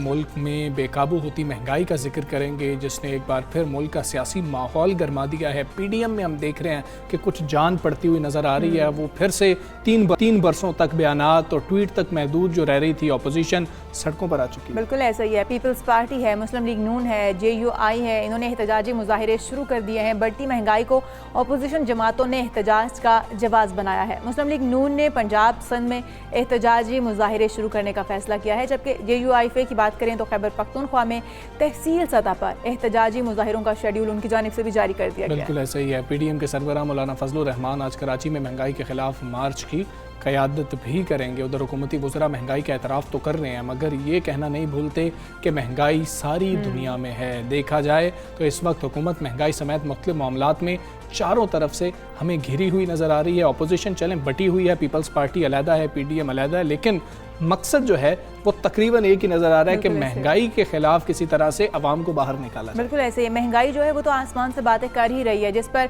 हिज़्ब मुखालिफ की जमातें हैं उनको भी मौका का फ़ायदा उठाने की सूझी है। हुकूमत के खिलाफ एहतजाज का ऐलान किया है उन्होंने भी, और आसमान को छूती महंगाई की वजह से ही तहरीक इंसाफ की मकबूलियत में अगर हम देखें तो नुमाया कमी आई है। अब देखना यह है कि अपोजिशन जमातें क्या आवाम को सड़कों पर लाने में कामयाब हो पाती हैं। हाँ जी, यही एक बात है कि जिसके ऊपर फिर से पीडीएम पर नज़रें हैं, पीपल्स पार्टी पर अलहदा से नज़रें हैं, और फिर जिस तरह से राना सनाउल्लाह साहब कह रहे थे कि पंजाब के अंदर हमारे कुछ वोट कम बनते हैं, वो अगर पीपल्स पार्टी हम ही भरती है तो तहरीक अदम एतमाद भी ले आते हैं। बात करेंगे सारी सूरत हाल के ऊपर। सीनियर तज्ज़ियाकार सुहेल वड़ाइच साहब हमारे साथ मौजूद हैं। सुहेल वड़ाइच साहब अस्सलामु अलैकुम, गुड मॉर्निंग सर। सर आप समझते हैं कि राइट मोमेंट है, राइट इशू है, इस वक्त अपोजिशन की हिकमत अमली ठीक होना कितना ज़रूरी है, और ठीक हिकमत अमली हो क्या सकती है? बिल्कुल जी, अपोजिशन के लिए हालात तो साजगार है। एक तरफ महंगाई का गुलगुला है, महंगाई का शोर है, और दूसरी तरफ एस्टेब्लिशमेंट और हुकूमत के मामलात जो है उनके अंदर भी खराबी है। तो ये एक आइडियल माहौल हो सकता है, लेकिन इससे फायदा उठाना अपोजिशन के लिए, उसके लिए इत्तेहाद की जरूरत है, इकट्ठे स्ट्रेटेजी की जरूरत है, और फिर उसके बाद भी जाहिर है हुकूमत को गिराना इतना आसान नहीं होता। ये इस हद तक तो ठीक है कि इससे हुकूमत को टफ टाइम मिल सकता है, तो टफ टाइम देने की पोजीशन में है अगर अपोजिशन इकट्ठी हो जाती है। सुहेल वड़ाइच साहब, देखा जाए तो पीडीएम क्या अब एंटी एस्टेब्लिशमेंट जो उनका बयानिया था उससे हट रही है, और अगर ऐसा है तो आने वाली सियासत पर क्या असरात हो सकते हैं इस चीज़ के? डेफिनेटली जो हमेशा जो सियासी पार्टियां वो हालात को देख के ही अपनी स्ट्रेटेजी तय करती हैं। इस वक्त ऐसे लगता है कि ये अपोजिशन जो है ये कोई ना कोई एस्टेब्लिशमेंट के साथ मामलात को अपने को हल करना चाहती है और एक्सप्लॉइट करना चाहती है। गवर्नमेंट और अपोजिशन के जो रिलेशनशिप है इसको मजीद ताकि खराब किया जाए, या जो उनकी खराबी है उसको एक्सप्लॉइट किया जाए। बिल्कुल ठीक है। सुहेल वड़ाइच साहब, कोई लॉन्ग मार्च आप देख रहे हैं? जिस तरह से राना सनाउल्लाह साहब भी जिक्र कर रहे थे कि अगर लॉन्ग मार्च हुआ तो मरियम बीबी या क़यादत करेंगी या शहबाज शरीफ साहब क़यादत कर रहे होंगे, और मियां नवाज शरीफ भी वापस आ सकते हैं। देखिए, अभी तो लॉन्ग मार्च की सूरत हाल नहीं है, it's too early to predict, लेकिन ये जाहिर है कि अपोजिशन टीम पकड़ सकता है। अपोजिशन की जो तहरीक है उसकी वजह यह है कि महंगाई जो है ऐसे कर दी है। सुहेल वड़ाइच साहब, अगर हम देखें तो पीटीआई जो है वो किसी हद तक अपनी अवामी मकबूलियत जो है वो खो चुकी है। महंगाई है, बहुत सारी और अदर रीजंस भी हैं। क्या आप समझते हैं इस वक्त जो एहतजाज किया जा रहा है महंगाई को रीज़न बना के अपोजिशन की जानिब से, अवाम साथ देगी? अवाम की कितनी शमूलियत आप तवक्को कर रहे हैं? देखें, ये एक बहुत बड़ा सवाल है। इतना उसकी वजह यह है कि लोग तंग तो हैं, लेकिन क्या वो सड़कों पर निकलने को तैयार हैं? ये एक बहुत बड़ा सवाल है। पॉलिटिकल वर्कर तो निकलेंगे, लेकिन क्या आम आदमी भी निकलेगा? क्या वो आदमी जो आमतौर पर सियासत से लातल्लुक रहता है, क्या वो निकलेगा? ये देखने की बात होगी। यही तो चेक होना है। जी। सुहेल वड़ाइच साहब, एक अहम चीज़ है, अब अवाम के अंदर ये सवालात जन्म ले रहे हैं कि जिस तरह के वुज़रा बयानात दे रहे हैं, गवर्नर स्टेट बैंक का बयान सामने आया है, लग ये रहा है कि शायद उनको इदराक ही नहीं है कि इतनी ज़्यादा महंगाई है। क्या वाकई उनको इदराक नहीं है, या फिर वो उस तरह से मान नहीं सकते हैं कि हालात इतने ख़राब है? मेरा ख्याल है कि उनका ये बयान मुनासिब नहीं था स्टेट बैंक के गवर्नर का कि जी ओवरसीज पाकिस्तानियों को फायदा हुआ है जी। मुल्क की कास्ट पे अगर किसी को फायदा भी हुआ है तो वो कोई अच्छी बात नहीं है ना। आपके मुल्क के कर्जे बढ़ गए आपके मुल्क के अंदर डॉलर के ऊपर जाने से और बड़ी मुश्किलात पेश आई, हर चीज महंगाई हो गई, तो ये मुनासिब नहीं है उनका बयान। और इस तरह के बयान उन्हें खासकर ऐसे जो अदारों के सरबराह उन्हें तो नहीं देने चाहिए। सियासी लोग तो चलो देते रहते हैं। जी। सुहेल वड़ाइच साहब, विफाकी वुज़रा को भी अगर आप देखें तो वो भी इसी तरह के बयानात देते हुए नजर आते हैं, जिससे खुलकर एतराफ़ भी करते हैं महंगाई का, और फिर दूसरी तरफ उनके पास कोई लाहे अमल भी नहीं है इसको कंट्रोल करने के लिए। अवाम इस वक्त जो है वो इस चीज़ पर तनकीद करते हुए नजर आते हैं कि विफाकी वुज़रा आखिर जो बयानात देते हैं उनका मतलब क्या है या मकसद क्या है। तो क्या हुकूमती सतह पर ये देना ठीक है ये बयानात? मेरा ख्याल है कि नहीं ठीक। मेरा ख्याल है कि नहीं ठीक। ठीक, सुहेल वैल साहब बहुत शुक्रिया आपका। सुबह सवेरे पाकिस्तान से आप बात रहे थे, लेकिन देखना यही है कि क्या आवाम अल्टरनेट अपोजिशन को समझते भी हैं या नहीं समझते हैं, क्योंकि क्या मौका तो है अपोजिशन के पास, और हमेशा जब महंगाई होती है तो अपोजिशन के पास ये मौका होता है, लेकिन क्या आवाम आपकी बात पर यकीन करने को तैयार हैं? ये वक्त ही बताएगा कि आवाम निकलने के लिए तैयार हैं। जिस तरह से अब कुछ बातें की जा रही हैं कि जी के लॉन्ग मार्च हो सकता है, इस्लामाबाद जा सकते हैं, फिर मियां नवाज शरीफ भी अगर हम इस्लामाबाद तक पहुंच गए तो वहाँ पर ज्वाइन कर सकते हैं, तो ये क्या सिर्फ बयानात ही हैं या फिर ऐसा कुछ हो भी सकता है? अवाम की तरफ से भी ये देखना होगा ना, जिस तरह सुहेल बड़ाई साहब कह रहे हैं कि अवाम जो है वो निकलने के लिए सड़कों पर तैयार हैं या नहीं। इस वक्त अवाम को, जो आम शहरी है, उसको सिर्फ अपने किचन का सोचने की पड़ी हुई है कि वो कमाए कैसे और अपना घर चलाए कैसे, तो क्या वो लोग सड़कों पर आने के लिए तैयार भी होंगे या दूसरी बात विशाल, ये भी मसला है कि जब आप महंगाई के खिलाफ एहतजाज कर रहे हैं तो आपकी लीडरशिप वहाँ पर नज़र क्यों नहीं आ रही है? जब आपकी लीडरशिप सड़कों पर नहीं निकल सकती है तो आप आवाम को कैसे कामयाब हो जाएंगे निकालने के लिए अपोजिशन को? ये तमाम चीज़ें हैं जिनके ऊपर अपोजिशन को कोई दूसरा रास्ता भी देना होगा ताकि अल्टरनेट तो होगा कि हम ऐसे हल करेंगे जी, हमारे पास ये सोल्यूशन मौजूद है। खैर, महंगाई एक बड़ा इशू है और उस पर हम पहले भी बात कर रहे थे, लेकिन अब एक रिपोर्ट की हमने जिक्र करनी है कि महंगाई के बेकाबू जिन ने पूरी कौम की ऐसी चीखें निकलवाई हैं कि दुनिया को इसकी गूंज सुनाई दे रही है। और मारूफ बैनुल-अक़वामी जरीदे द इकोनॉमिस्ट ने पाकिस्तान को दुनिया का चौथा महंगा तरीन मुल्क करार दे दिया है, जबकि हुकूमत पाकिस्तान को, वजारत ख़जाना को इस रिपोर्ट के ऊपर खासे एतराज़ात हैं। बिल्कुल, और चौथा महंगा तरीन मुल्क जो है वो होना कोई छोटी बात नहीं है। द इकोनॉमिस्ट की रिपोर्ट के मुताबिक पाकिस्तान में गुज़श्ता माह महंगाई की शरह जो है वो 9% रही है। अमरीकी जरीदे ने दुनिया के 43 ममालिक में महंगाई के अदाद-ओ-शुमार जो हैं वो इकट्ठे किए, जिससे ये पता चलता है कि दुनिया में सबसे ज़्यादा महंगाई जनूबी अमरीकी मुल्क अर्जेंटाइन में है, जहाँ महंगाई की शरह 51.4% रिकॉर्ड की गई है, और महंगाई के एतबार से तुर्की जो है वो दूसरे नंबर पर है। हाँ जी, महंगाई की शरह 19.6% है, वहाँ पर ब्राज़ील 10.2% के साथ तीसरे नंबर पर है। रिपोर्ट के मुताबिक भारत में महंगाई की शरह 4.3% है और भारत का नंबर 16वां है। जापान को दुनिया का सस्ता तरीन मुल्क भी करार दिया गया, जहाँ महंगाई की शरह -0.4% है इस रिपोर्ट के मुताबिक। लेकिन वजारत ख़जाना को बहुत एतराज़ है इस रिपोर्ट के ऊपर कि किस बेस के ऊपर पाकिस्तान को चौथा मुल्क कहा गया है कि जहाँ पर सबसे ज़्यादा महंगाई हुई है। मारूफ माहिर मईशत फरहान बुखारी साहब हमारे साथ मौजूद हैं, उनको शामिल गुफ्तगू करते हैं, इस रिपोर्ट पर बात करते हैं। अस्सलाम वालेकुम, good morning sir. Sir, economist के मुताबिक तो पाकिस्तान महंगाई के लिहाज से दुनिया में चौथे नंबर पर है, लेकिन वजारत ख़जाना को एतराज़ है इस रिपोर्ट के ऊपर। आप क्या समझते हैं इस रिपोर्ट के हवाले से, और हालिया महंगाई की वजूहात आलमी ही हैं या मकामी भी कुछ वजूहात हैं? जी बहुत शुक्रिया। ये जो रिपोर्ट इकोनॉमिस्ट में आई है, मैं अभी तक इसकी तहकीक में लगा हुआ हूँ, और अभी तक ये जो आदाद शुमार हैं पूरी तरह कम से कम मेरी समझ में नहीं आए, क्योंकि इनमें कुछ खला भी है। लेकिन इसके बावजूद ये कहना पड़ता है कि पाकिस्तान में महंगाई का जिन इस वक्त बड़ी हद तक बेकाबू है, और ये सही है कि बैनुल-अक़वामी हालात भी ख़राब हैं, लेकिन पाकिस्तान में भी हालात ख़राब हैं। सही। हालात ख़राबी की सबसे बड़ी जो दलील है वो तो, और वजह जो है वो ख़ास तौर पे सूबा पंजाब में जो सूबाई हुकूमत की नाअहली है। आज फिर इमरान खान साहब लाहौर तशरीफ़ ले गए हैं, तो खबर ये है कि उनकी उस्मान बुज़दार साहब से मुलाकात होगी, लेकिन उस मुलाकात से क्या हालात बेहतर होंगे? पंजाब आबादी के लिहाज से 12.5 करोड़ नफूस पे मुश्तमिल एक सूबा है जी, जिसकी आबादी दुनिया के कई ममालिक से ज़्यादा है, तो ये एक बहुत बड़ा एक सूबा है। लेकिन यहाँ पे इतना बुरा एडमिनिस्ट्रेटिव ब्रेकडाउन है, और ख़ास तौर पे ये वज़ीर आला तो नंबर ही ले गए नाअहली के हवाले से। इनके दौरे हुकूमत में कोई बेहतरी आम लोगों के लिए नहीं आई। इससे कुछ माशी पहलू हैं जिनकी वजह से हालात ख़राब हैं, लेकिन कुछ एडमिनिस्ट्रेटिव पहलू हैं। प्राइस कंट्रोल्स एक ज़माने में बहुत मौसर हुआ करती थी, और अब वो ख़त्म होकर रह गई हैं।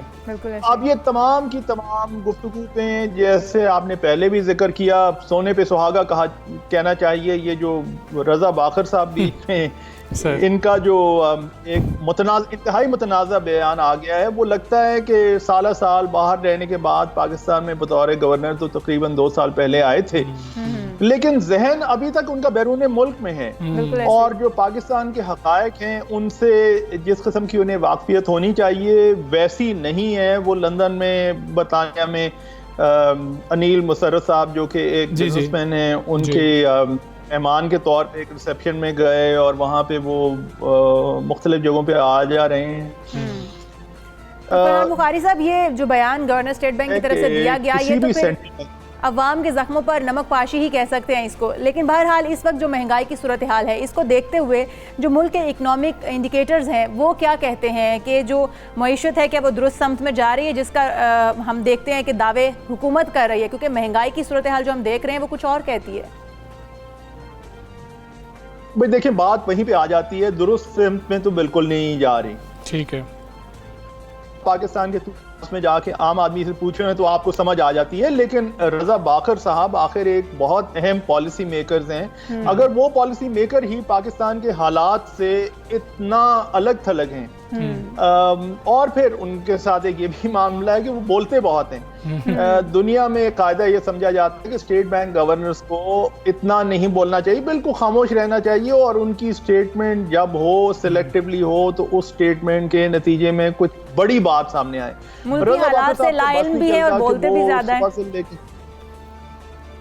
और अब तो ये लग रहा है कि उनका कोई, मेरे ख्याल में कोई सियासी ज्यादा उनका एक ऑब्जेक्टिव है, क्योंकि उन्हें क्या जरूरत पड़ी है ये इतनी स्टेटमेंट्स देने की और बार बार स्टेटमेंट्स देने की। वो तो कोई और ही किसी रास्ते पे जा रहे हैं। और फिर एक इंडिपेंडेंट बिजनेसमैन के मेहमान के तौर पे जो यूके में वो आए हैं, ये भी पूछना चाहिए भाई, ये तो कॉन्फ्लिक्ट ऑफ इंटरेस्ट का मामला है। आखिर अनिल मुशर्रफ साहब का स्टेट बैंक गवर्नर से क्या ताल्लुक है कि वो बड़े बड़े रिसेप्शंस वहां पे उनके लिए होस्ट करें और ये हमें ना पता चले कि ये क्यों हो रहा है, इसके पीछे क्या है। अच्छा बुखारी साहब, ये तो सारे मसाइल हैं जिनका पाकिस्तान को इस वक्त सामना है।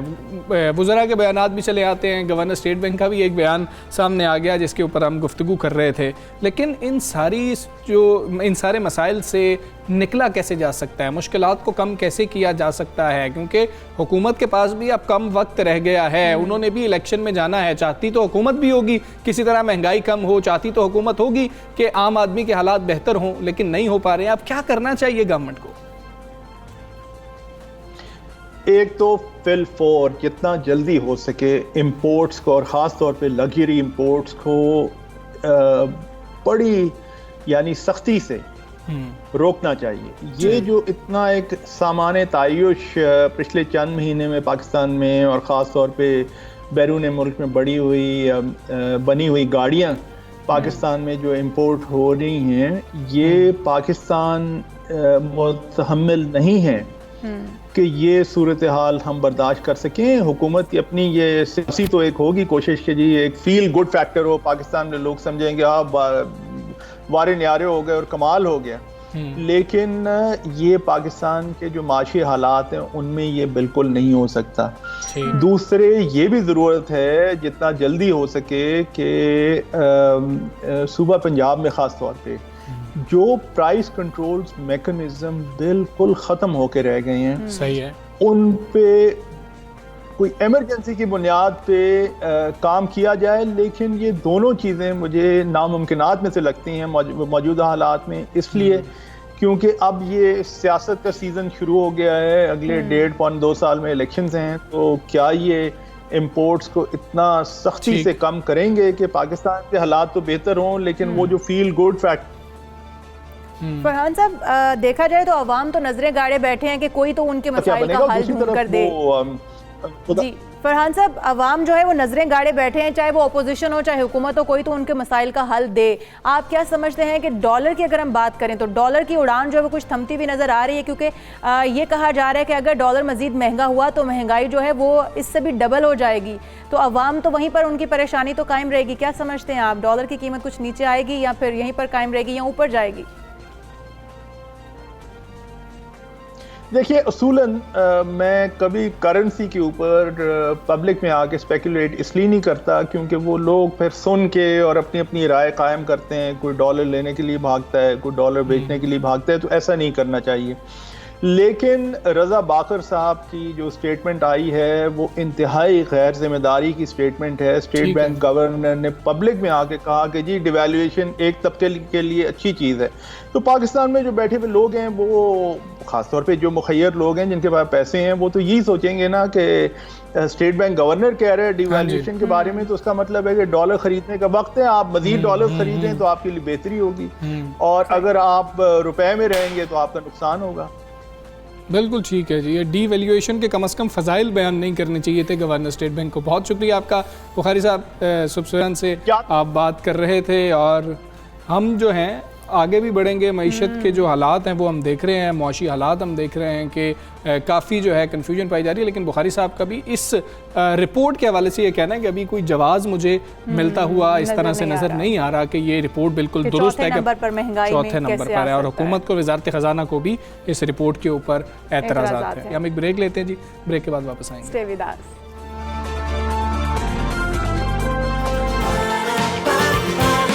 सुबह सवेरे पाकिस्तान,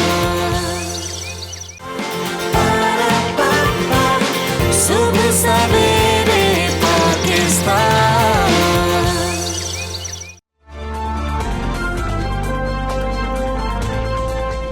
वेलकम बैक टू सुबह सवेरे पाकिस्तान। नाजरीन, हम वापस आ चुके हैं और आज हम आपको बताएंगे कि कौमी टीम के साबिक माया नाज जो क्रिकेटर हैं, लेग स्पिनर हैं, मुश्ताक अहमद, उनसे कौन वाकिफ़ नहीं है, हम सब वाकिफ़ हैं। वो अपनी जादुई बॉलिंग दुनिया के बड़े बड़े बल्लेबाजों को तिकनी का नाच नचाते रहे हैं, मगर उनके बेटे ने क्रिकेट के मैदान की बजाय गुलकारी के मैदान में कदम रख दिया है। हाँ जी, बज़ल मुश्ताक नाम है जी नौजवान का। अपने वालिद की तरह क्रिकेटर बनने के बरक्स वो शोबिस से मुंसलिक होते हुए हमें नज़र आ रहे हैं और उनका नाम अब मंजर आम पर आ चुका है। बज़ल जो हैं हमारी इत्तलात के मुताबिक 25 साल के हैं। अपना पहला उन्होंने गाना ना सिर्फ गाया बल्कि उसमें परफॉर्म भी उन्होंने किया। पहले भी एक ट्रैक आया। अब तो सूफ़ी म्यूज़िक की तरफ उनका रुझान हमें ज़्यादा नज़र आ रहा है। बिल्कुल ऐसा ही है। और बज़ल मुश्ताक जो हैं इंग्लैंड से आर्किटेक्चर में तालीम हासिल करके आए हैं। गुलकारी के बाद बज़ल मुश्ताक अदाकारी में भी अपने जौहर दिखाना चाहते हैं। हाँ जी, इरादा रखते हैं। अब इसमें ना 2-3 चीज़ें हम हैं कि मुश्ताक भाई ने एक तो इजाज़त कैसे दे दी कि अच्छा बेटा म्यूज़िक की तरफ चले जाओ, फिर उन्होंने ये कैसे इजाज़त दे दी कि तुमने क्रिकेट नहीं खेलनी,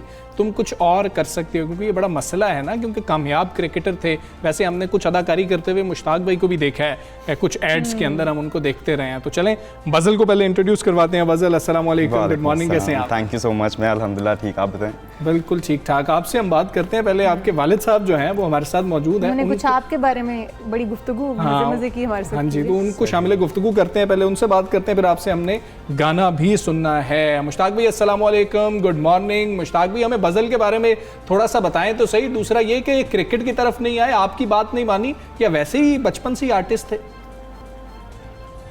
बिस्मिल्लाहिर्रहमानिर्रहीम, thank you for having me your show. Being a father, मैं बज़ल के बारे में कुछ चीज़ें आपसे शेयर ज़रूर करता हूँ। बचपन से ही बज़ल का माइंडसेट बहुत आर्टिस्ट था। एक दफ़ा स्कूल में गया और स्कूल में पढ़ा करता था, तो एक घर में पेंटिंग लेके गया जिसपे इसने अल्लाह का बड़ा खूबसूरत सा नाम लिखा हुआ था और उसमें बड़े खूबसूरत रंग भरे इसने, और वो पेंटिंग आज भी उसके कमरे में लगी हुई है। और दूसरा, बज़ल जैसे मैंने कहा ना, बचपन से आर्टिस्ट था। एक दफ़ा बज़ल, I am sorry, I am using that, आपकी स्टोरी शेयर कर रहा हूँ, मगर मेरी नेचुरल है, अच्छी है। तो एक दफ़ा ना पढ़ाई में इसका दिल नहीं लगता था क्योंकि आर्टिस्ट माइंड था। तो एक दफ़ा पता चला जी कि रिजल्ट एक है, तो सारे ए+, तो पता चला है कि जी इसने रिजल्ट खूबसूरत तरीके से, वो जो बनाया होता था स्कूल का जो कागज़ होता है जिसपे मार्क्स देते हैं टीचर्स, वो इसने खुद ही बना के अपने हाथों से अपने कमरे में बना के, तो उसका ए ग्रेड्स करके खुद ही साइन करके टीचर्स के, तो हमें बता दिया। हम बड़े खुश, मैं और मेरी भाई बड़े खुश। तो ये शुरू से ही ऐसा आर्टिस्ट था कि ये सोचता रहता था ऐसी चीज़ें। मैंने अभी इसको, अल्लाह का शुक्र है, 1-2 चीज़ें मुझे बड़ी अच्छी लगती हैं कि ही इज़ वेरी हम्बल, बहुत अच्छे तरीके से लोगों से मिलता है, जो कि बीइंग फादर एक हर बंदे की, हर माँ बाप की ख्वाहिश होती है कि उनके बच्चे अच्छे अखलाक के मालिक हों। तो अल्लाह का शुक्र है बज़ल के अखलाक बहुत अच्छे हैं अपनों के साथ। मुश्ताक भाई, बहुत शुक्रिया, आप हमारे शो का हिस्सा बने। अब बज़ल यहाँ पर मौजूद है। बज़ल, आप बचपन से आर्टिस्ट थे, ये क्या ये स्टोरी दुरुस्त है जो बाबा ने बताई? बिल्कुल दुरुस्त है, मुझे कोई आइडिया नहीं था इस चीज़ का। ये भी आएंगे और बोलेंगे सब, लेकिन ये एक ही दफ़ा मैंने किया था और उसके बाद मैंने बोल दिया था कि वो इतना प्रेशर होता था बचपन में कि रिज़ल्ट और ये और वो, और मैं शुरू से ही आर्टिस्ट था, मुझे बहुत बचपन में पता चल गया था कि मेरा इसी फील्ड में और मैं इस तरह का ही हूँ। तो पढ़ाई के मामले में थोड़ा सा वो मामला कमज़ोर था। लेकिन रिजल्ट बनाने में रिजल्ट बेहतरीन आता था, जैसे आजकल के बच्चों के आ रहे हैं ना 1100 में से 1100 आप तब ले आए थे। वो जब किया ना मैंने तो मेरे पेरेंट्स को पता चला कि हाँ वाकई इतना प्रेशर होता है, बेचारे को ये करना पड़ रहा है। तो उसके बाद फिर वो सीन नहीं हुआ। अच्छा, क्रिकेट क्यों नहीं खेली? क्रिकेट ये देखिए ना, मेरा क्रिकेट वाला वर्ल्ड जो है वो मेरे लिए बहुत नॉर्मल था शुरू से। I was born into that world ना। तो वो क्रिकेट के हर वक्त इर्द गिर्द रहना, स्टेडियम के क्रिकेटर्स एक तरह से फैमिली थी, तो वो मेरे लिए बड़ी आम सी बात थी। मैंने कभी सोचा नहीं कि अच्छा क्रिकेट ये वो। तो बल्कि बाबा जब काउंटी खेलने जाते थे इंग्लैंड में, तो हमें याद है कि हम बचपन में रेंट पे लेते थे फिल्में अमिताभ की पुरानी, तो बचपन में बैठ के इकट्ठे देखा करते थे। तो मेरा ना, मैं उस वर्ल्ड से बहुत फैसिनेट हो गया। तो आई डोंट नो, बचपन से फिर मुझे समझ लग गई कि this is what I want to do. और आर्ट्स में बहुत अच्छा था, तो काफ़ी देर तक मैं बताता नहीं था बल्कि कि this is what I want to do. तो मैं लोगों को कहता कि आर्किटेक्चर करना है, जो कि मैं करने चला भी गया था एक्चुअली। तो जब एक दफ़ा मैंने आर्किटेक्चर में अपनी डिग्री ली, तो उसके बाद फिर मैंने आके अपने पेरेंट्स से बात की कि now this is what I want to do, और फिर दे सपोर्टेड मी। और अच्छा, फिर मैं मुझे ये लगता है कि मुश्ताक भाई ने तभी सोच लिया था जब इसने रिजल्ट कार्ड बनाया था ना, बजल ने तभी सोच लिया था कि भाई इस बच्चे ने कुछ अनोखा करना है, क्रिकेट नहीं करेगा। अगर क्रिकेट में जाएगा तो बॉल टेम्परिंग ही करेगा, तो बेहतर है इसको क्रिकेट की तरफ ना लेके जाओ। तो आप सूफी म्यूजिक की तरफ खुसूसी तौर पर आए, म्यूजिक की तरफ आपका रुझान कैसे पैदा हो गया, और अब बाकायदा तौर पर प्रोफेशनल सिंगिंग हमने शुरू कर दी है? जी, बेसिकली वही जैसा मैंने आपको कहा कि बचपन से एक तो उस वर्ल्ड से मैं बहुत फैसिनेटेड था, और मुझे बहुत ही छोटी उम्र में पता चल गया था कि मैं गा लेता हूँ अच्छा। तो फिर मुझे पता था कि यही मैंने करना है। और क्योंकि वो पुरानी फिल्में जिस तरह मैंने आपको बताया, तो मुझे ना वो 90s के गाने और उस तरह का जो म्यूज़िक है, उस चीज़ से मुझे उस तरह का म्यूज़िक पसंद है। आजकल जो ये रैप रूप आया हुआ है, I don't really like that, वो it's not music to me. सुनना ले पहले आपसे कि फिर आपसे गुफ्तगू करते हैं कि ये सूफी म्यूज़िक है, टुरिया जा जो है इस सॉन्ग का नाम है। तो हम ज़रा आपसे रिक्वेस्ट करते हैं कि आप हमें कुछ सुना दें। बिल्कुल। गिर मुर्शद दे पैरी जाके, मुश्किल करे आसान खुदा, टुरे आजा नीवी पाके, टुरे आजा उठ फरीदा सुतिया दुनिया वेखन जा, जय कोई मिल जाए बख्श आते, तू भी बख्शा जा। क्या बात है, क्या बात है। आप तो मतलब कि ये किसके लिरिक्स हैं, किसकी कंपोजिशन है? ये बेसिकली लिरिक्स सरवर शाकिर साहब ने लिखे हैं, और कॉम्पोजिशन हमारे लेजेंडरी कंपोज़र हैं साद सुल्तान। उन्होंने बहुत बड़े बड़े आर्टिस्ट के लिए गाने कंपोज किए हैं, तो I am lucky to have such like legendary people around me. थोड़ी सी और बातें भी करनी है, बाबा के हवाले से भी कुछ बात करनी है। इसके बाबा ने रोका नहीं, क्या कर रहे हो, ये तो नहीं करना है तुमने? नहीं, बाबा is very cool like that. मतलब वो बहुत सपोर्टिव रहे, उन्होंने कभी भी इस तरह फोर्स नहीं किया कि यही आपने करना है या स्पेसिफिकली ये करना है। वो जो भी उन्होंने कहा कि आप करना चाहते हो उस चीज़ में उन्होंने मुझे बस एक चीज़ हमेशा बताई है कि अच्छे बुरे लोग हर फील्ड में होते हैं, जो कि मैंने भी देखा है कि बाकी अच्छे बुरे लोग हर फील्ड में होते हैं। तो आपके ऊपर डिपेंड करता है कि आप किस तरह की लोगों को अट्रैक्ट करते हो किसी भी फील्ड में। तो उस तरह से वो बहुत सपोर्टिव रहे हैं इस मामले में। उन्होंने सिर्फ 2 बातें मुझे कही हैं हमेशा कि अपने अखलाक अच्छे रखना और नमाज कभी ना छोड़ना, एंड जस्ट बी हम्बल। तो वही चीज़ को बस मैं लेके चल रहा हूँ इस फील्ड में भी। अच्छा, अगर मूवीज़ से ऑफर आती है गाने की, तो क्या आप मूवीज के लिए गाएंगे? Sure, why not. अच्छा, बाबा भी इजाजत देते हैं? बाबा कहेंगे ठीक है, कोई नहीं, कर लो, कोई बात नहीं? हाँ बिल्कुल, उन्होंने he has accepted this. Acting की भी ऑफर आती है, तो एक्टिंग भी करने की परमिशन मिल जाएगी? That depends the kind of like यहाँ पे पाकिस्तान में आई फील लाइक कि लाइक अच्छा कंटेंट ना फिल्मों के लिहाज से बहुत ज़रूरत है बनने की अभी। तो अगर उस तरह का कोई अच्छी स्टोरी ड्रिवन चीज़ आती है तो व्हाई नॉट। बिल्कुल ठीक है। बाबा ने आपके बारे में हमें एक बात बता दी है आपकी कि आप जो है बहुत अच्छा रिजल्ट बनाते हैं। हम बच्चों को बताएंगे जिन्होंने कोई नतीजा अपना बेहतर करवाना हो तो वो कर सकते हैं। अच्छा, नहीं ये हमें ये भी बता दें कि आप सीख रहे हैं किसी से या किसी से क्लासेस लेते रहे हैं सिंगिंग की? नहीं, एक्चुअली शुरू में तो मैं खुद ही गाता था और सुन के ही सीखा है।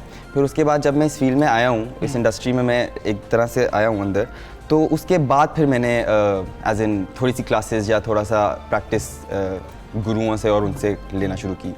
तो उसके बाद ही सारा चलें, ठीक है। बज़ल, बहुत शुक्रिया आपका। सुबसान का हिस्सा बने, गुड लक आपको। और बड़े शरारती भी हैं ये तो हमें मुश्ताक भाई ने बता दिया, लेकिन टैलेंट है। और देखें, पेरेंट्स इजाज़त देते हैं कि जो काम हम कर रहे हैं, तुम अगर कुछ और करना चाहते हो तो तुम कर सकते हो। तो यही मामला है। ये कॉन्सेप्ट भी बदलना चाहिए ना कि डॉक्टर का बेटा डॉक्टर ही होगा, क्रिकेटर का बेटा क्रिकेटर ही होगा, इंजीनियर का बेटा इंजीनियर ही होगा। थोड़ा बदलना पड़ेगा, सियासतदान का बेटा सियासतदान ही बनता है। तो ये थोड़ी चीज़ें बदलने की ज़रूरत है। ये बदलने की ज़रूरत है। और अगर आप डॉक्टर नहीं भी है, इंजीनियर नहीं भी है, तो फिर भी हमारा बच्चा जो है वो इंजीनियर ही बनेगा और डॉक्टर ही बनेगा। तो उससे ज़रा थोड़ा सा हम साइड पर हो जाएं तो ज़्यादा बेहतर है। बच्चे का इंटरेस्ट देखना बहुत ज़रूरी है। मौसम का हाल जानना भी बहुत ज़्यादा ज़रूरी है, क्योंकि बारिशों की नवीद भी सुनाई जा रही है। बिल्कुल ऐसे ही जी। मौसम का हाल बताने वालों ने मजीद बारिशों की पेशगोई कर दी और मुल्क के बालाई और वस्ती इलाकों में आज से इतवार तक आंधी के साथ बारिश का इम्कान है। महकमा मौसमियात के मुताबिक तो मगरबी हवाओं का सिलसिला भी मुल्क के बालाई वस्ती इलाकों में दाखिल हो रहा है, जिसके बायस आज शाम इतवार तक लाहौर, इस्लामाबाद, रावलपिंडी में आंधी के साथ बारिश मुतवक्किल है। हाँ जी। और महकमा मौसमियात का ये भी कहना है कि आंधी और तेज़ बारिश के बायस फसलों की कटाई वाले इलाके मुतासर होने का खदशा भी है। इसके अलावा मानसहरा, एबटाबाद, सवाबी, पेशावर, वज़ीरिस्तान में भी बारिश का इम्कान है। बात कर लेंगे डायरेक्टर महकमा मौसमियात सरदार सरफराज साहब हमारे साथ मौजूद हैं। सरदार साहब अस्सलाम वालेकुम, गुड मॉर्निंग। सर, बारिश के हवाले से बता दीजिएगा, ये वजह जो बचपन में हम कहते होते थे कि ये सर्दियों वाली बारिश है, इसके बाद सर्दियाँ आ जाएंगी? जी वालेकुम अस्सलाम, बहुत शुक्रिया जी। हाँ, कह सकते हैं आप कि बिल्कुल सर्दियों की पहली बारिश एक स्पेल तो खैर अक्टूबर के शुरू में हुआ था कोई, वो तो समझ लें मानसून की कंटिन्यूएशन, और उसके बाद एक आई थी वेस्टर्ली वेव, उसके नतीजे में तो इसके बाद जी यकीनन सर्दी बढ़ जाएगी, क्योंकि एक वेव जब गुजरती है बारिश बरसा के, बर्फबारी बरसा के, तो उसके पीछे अमूमन कोल्ड एयर आती है, तो ज़ाहिर है सर्दी इसके बाद बढ़ जाएगी फिर। और ये 2 दिन का स्पेल है, 2 से 3 दिन का, यानी आज से शाम से या रात से शुरू होगी। कई इलाकों में केपी के जैसे अपर केपी के चतराल और दीर वीर के इलाके हैं, वहाँ तो आज ही हो जाएगी। और बाकी सरफराज साहब, मैदानी इलाकों में देखें तो अभी भी दिन के वक्त जो है मौसम काफ़ी गर्म रहता है और गर्मी महसूस होती है, तो वहाँ पर मौसम में एक नुमाया कमी कब तक महसूस की जा सकेगी कि वेदर जो है वो अब चेंज हो गया है, अब सर्दी के कपड़े निकलना शुरू हो जाएंगे? मैदानी इलाकों की बात कर रहे हैं जी। देखिए, मैदानी इलाकों में वही अमूमन जो नवंबर का दूसरा हफ्ता है उसमें होती है सर्दी, बाकायदा शुरू हो जाती है, यानी खासकर रात की सर्दी। दिन में तो धूप वूप जब हो तो मौसम इतना ठंडा नहीं होता, लेकिन इस स्पेल के बाद उम्मीद है कि तेज़ी से टेम्परेचर नीचे आ जाएंगे और फिर आप कह लें कि अगले चंद दिन तक मतलब एक लहर रहेगी सर्दी की। उसमें दिन के टेम्परेचर भी कम होंगे और रात के तो डेफिनेटली कम होंगे, और ख़ासकर जो पहाड़ी इलाके हैं उनमें तो ज़्यादा हो जाएगी सर्दी, लेकिन नीचे वही मैदानी इलाकों में उतनी बहुत ज़्यादा शिद्दत की तो नहीं होगी अभी, लेकिन मतलब स्टार्ट हो जाएगी सर। अच्छा, ठीक है। एक अहम चीज़ आपसे पूछना चाहेंगे, हम 15 डिग्री तक कब तक आ जाएंगे? क्योंकि हम डेंगू को लेकर भी इंतज़ार कर रहे हैं कि 15 डिग्री तक जब आ जाएगा दर्जा हरारत, उसके बाद ये डेंगू से छुटकारा हासिल होगा। ये थोड़ा सा अगर आप प्रेडिक्ट कर सकते हैं, बता सकते हैं, तो वो प्लीज़ बता दीजिए। 15 डिग्री आपने दिन के टेम्परेचर का आप पूछ रहे हैं? हाँ जी, हाँ जी जी। देखिए, वो तो अमूमन इसके नवंबर के यानी तीसरे हफ्ते या चौथे हफ्ते में जाके इतना कम टेम्परेचर होता है ना, जैसे इसके बाद अगले चंद दिन फिर कोई ऐसी खास इस तरह की लहर नहीं है। ठीक है सरदार सरफराज साहब, बहुत शुक्रिया आपका। सब्सक्राइबर पाकिस्तान से आप बात करते हैं, यानी कि 15 नवंबर तक हमें एहतियात भी बहुत ज़्यादा करनी है और अब इंतज़ार भी हमें बहुत ज़्यादा करना है, क्योंकि टेम्परेचर 15 से 20 नवंबर तक 15 डिग्री से नीचे जाता हुआ हमें मिल रहा होगा, जो माहिरीन सेहत भी कह रहे हैं कि जी कि वो टेम्परेचर उसके बाद जो है। लेकिन ये जो दिन है, ये अभी के जो दिन है, ये काफ़ी सख्त हैं और इसमें एहतियात जो बहुत ज़रूरी है। फुल स्लीव्स पहने, टांगों को कवर रखें, बच्चों को के एहतियात उनके लिए बहुत ज़रूरी है कि बच्चों को कवर रखें, और स्प्रे जो है वो अपने गिरदोनवा में, अपने घरों में लाजमी जो है वो करवा के रखें। बिल्कुल ऐसी है। T20 वर्ल्ड कप की कुछ बात कर लें कि वार्म अप मैच में पाकिस्तान को जो शिकस्त हुई, अब कैंप में कई सवालात भी खड़े हो गए हैं कि बॉलर्स ने आखिरी 3 ओवर्स में 50 रन कैसे दे दिए। हसन अली आखिरी ओवर में 19 रन का दिफा क्यों नहीं कर सके? इससे पहले हारिस रऊफ को भी हमने देखा था 5 चौके खा लिए उन्होंने पहले वार्म अप मैच में, तो अब कई सवालात उठ रहे हैं। बिल्कुल ऐसे शिकस्त के बाद अगर हम देखें तो जो टीम के करता धरता हैं वो सर जोड़ कर बैठ गए हैं। इम्कान है कि भारत के खिलाफ जो अहम तरीन मैच है, इसमें पाकिस्तानी टीम 6 बैट्समैनों और 2 स्पिनर्स और 3 फास्ट बॉलर के साथ मैदान में जो है वो उतरेगी। मोहम्मद हफीज़ हैं और शुएब मलिक भी ज़रूरत पड़ने पर जो है वो बॉलिंग कर सकते हैं टीम के अंदर। और ज़रा ये भी कह रहे हैं पाकिस्तान के इनिंग्स का आगाज़ बाबर आजम और रिजवान ही कर रहे होंगे। फ़खर जमान को इसी पोजीशन पर जहाँ पर वो बहुत अच्छा खेल पेश कर रहे हैं 1 डाउन ही खिलाया जाएगा, जबकि फिर हफीज़ आएंगे, फिर शुएब मलिक आएंगे, फिर मिडल ऑर्डर में ये सहारा देंगे तो आसिफ अली को पावर हिटर के तौर पर भी इस्तेमाल किया जाएगा। ये सारी सूरत हाल है। बात करेंगे पर हमारे पास स्पोर्ट्स एनालिस्ट मौजूद हैं अब्दुल गफ़ार साहब। गफ़ार भी अस्सलाम वालेकुम, गुड मॉर्निंग। जनूबी अफ्रीका के खिलाफ दूसरे वार्म अप मैच में हमने देखा कि बॉलर्स ने आखिरी 3 ओवर्स में 50 रन तकरीबन दे दिए हैं। इस शिकस्त से कौन सी हमारी कमज़ोरियाँ सामने आई हैं? बैटिंग में तो हम खुश हैं, लेकिन बॉलिंग में कितनी कमज़ोरी है? सबसे पहले आप सबको सुबह बखैर और बहुत बहुत शुक्रिया प्रोग्राम में शामिल करने के लिए। देखें, बड़े इवेंट से पहले जो प्रैक्टिस मैचेस होते हैं इनकी बहुत ज्यादा वैल्यू होती है, गो के ऑन रिकॉर्ड नहीं, लेकिन आपकी तैयारी और आपकी जो खूबियां खामियां और फिर टीम कॉम्बिनेशन को बिल्कुल आपको हतमी शक्ल देने के लिए मैचेस की बड़ी अहमियत होती है। पाकिस्तान को जो जीत मिली मेरी नजर में उससे ज्यादा ये जो पाकिस्तान को हार मिली है इससे अच्छी प्रैक्टिस हो गई, क्योंकि देखिए वेस्ट इंडीज ने कोई आउटस्टैंडिंग क्रिकेट नहीं खेली हमारे खिलाफ और उनका एक मूड होता है, तो सब चलते हैं तो बस फिर तो कहते हैं ना तबाही मचा देते हैं, और जब नहीं चलते तो बिल्कुल ही फिर मुझे लगता है कि ऑफ मूड में होते हैं। तो वेस्ट इंडीज ने तो पाकिस्तान के खिलाफ कोई इतनी अच्छी हमें तैयारी नहीं करवाई, लेकिन साउथ अफ्रीका के खिलाफ मैच यकीन जानिए ये एक परफेक्ट आई ओपनर भी है, एक परफेक्ट आपको आंखें खोल देने के लिए जिसको कहते हैं ना काफी रहा ये मैच, क्योंकि पाकिस्तान की बॉलिंग जैसा आपने कहा कि आखिरी 3 ओवर 50 रन कंसीड करा दिए, और यही पाकिस्तान का वीक पॉइंट है ओवर द ईयर कि हमें डेथ बॉलिंग में प्रॉब्लम हो रही है, इसी तरह हमें डेथ बॉलिंग बैटिंग में भी जो है वो रन्स बनाना थोड़ा सा मुश्किल हो रहे हैं। पाकिस्तान का प्लस पॉइंट जो है वो इस पूरे वर्ल्ड कप पे रहेगा पाकिस्तान के टॉप ऑर्डर, जिसमें फखर, बाबर, रिजवान मौजूद है, लेकिन पाकिस्तान के पास एक जेन्युइन लेग स्पिनर, मैं समझता हूँ शादाब खान अब तक उस लेवल पे नहीं आ सके अनफॉर्चुनेटली, जो एक जेन्युइन या आपके जो मेन स्ट्रीम लेग स्पिनर का खासा होता है, यानी कि तो है ना जादूगरी दिखाना। तो पाकिस्तान की बॉलिंग लाइन कंसर्न है, लेकिन मुझे बड़ी उम्मीद है कि हसन अली हो जाए, शाहीन शाह अफरीदी हो जाए, स्पेशली ये दोनों बॉलर बेशक इनको अब्दुल गफ्फार साहब, हमारी बैटिंग लाइन तो पहले भी मजबूत थी, बॉलिंग हमारी थोड़ी कमजोर थी, लेकिन अभी भी हम लोग जो है वो उसको मजबूत नहीं कर सके। आप जरा ये कह रहे हैं कि पाकिस्तान का जो इनिंग्स का आगाज है वो कप्तान बाबर आजम और मोहम्मद रिजवान ही करेंगे। इन दोनों बल्लेबाजों के कांधों पर सारी टीम का बोझ डाल देना, अगर कोई एक खिलाड़ी भी बीच में से आउट हो जाता है जल्दी तो बाकी बल्लेबाज तो प्रेशर में आ जाएंगे। देखिए, रिजवान और बाबर की ओपनिंग जोड़ी जब स्टैब्लिश होना शुरू हुई थी और पहली मर्तबा स्पेशली जब रिजवान को न्यूजीलैंड में ओपन करवाया गया था, जब बाबर अनफिट हो गए थे, तो ये किस तरह से खेल होते हैं। रिजवान ने पूरा फायदा उठाया अपने इस मौके का, उसके बाद पीछे मुड़ के नहीं देखा, ये उनके क्रेडिट पे चीज आती है। लेकिन रिजवान और बाबर की अगर आप कंसिस्टेंसी देखें, परफॉर्मेंसेस देखें, इवन उनके स्ट्राइक रेट भी बेहतर होना शुरू हुए हैं, उसके बावजूद मेरा ये ख्याल है कि अगर फखर आपके पास मौजूद है 11 के अंदर तो उनको बतौर ओपनर आना चाहिए और फिर बाबर नंबर 3 पे भी आ सकते हैं, लेकिन ऐसा होगा नहीं, क्योंकि मेरे पास भी ये खबरें, जैसे आप दुरुस्त फरमा रहे हैं कि खबरें यही आ रही हैं कि रिजवान और बाबर ही इनिंग का आगाज करेंगे। अच्छा, इसमें 2 पहलू हैं, आई थिंक इनमें से किसी एक को जिम्मेदारी लेना होगी एंकर करने की और एक को एक्सेलरेट करना होगा, क्योंकि देखिए वर्ल्ड कप है, हर मैच की इंपॉर्टेंस है, हर बॉल की इंपॉर्टेंस है, हर पावर प्ले की, हर ओवर की इंपॉर्टेंस है, तो आप बहुत ग्रांटेड नहीं ले सकते कि आपने अभी नहीं मारेंगे तो आगे चल के वो मार देगा।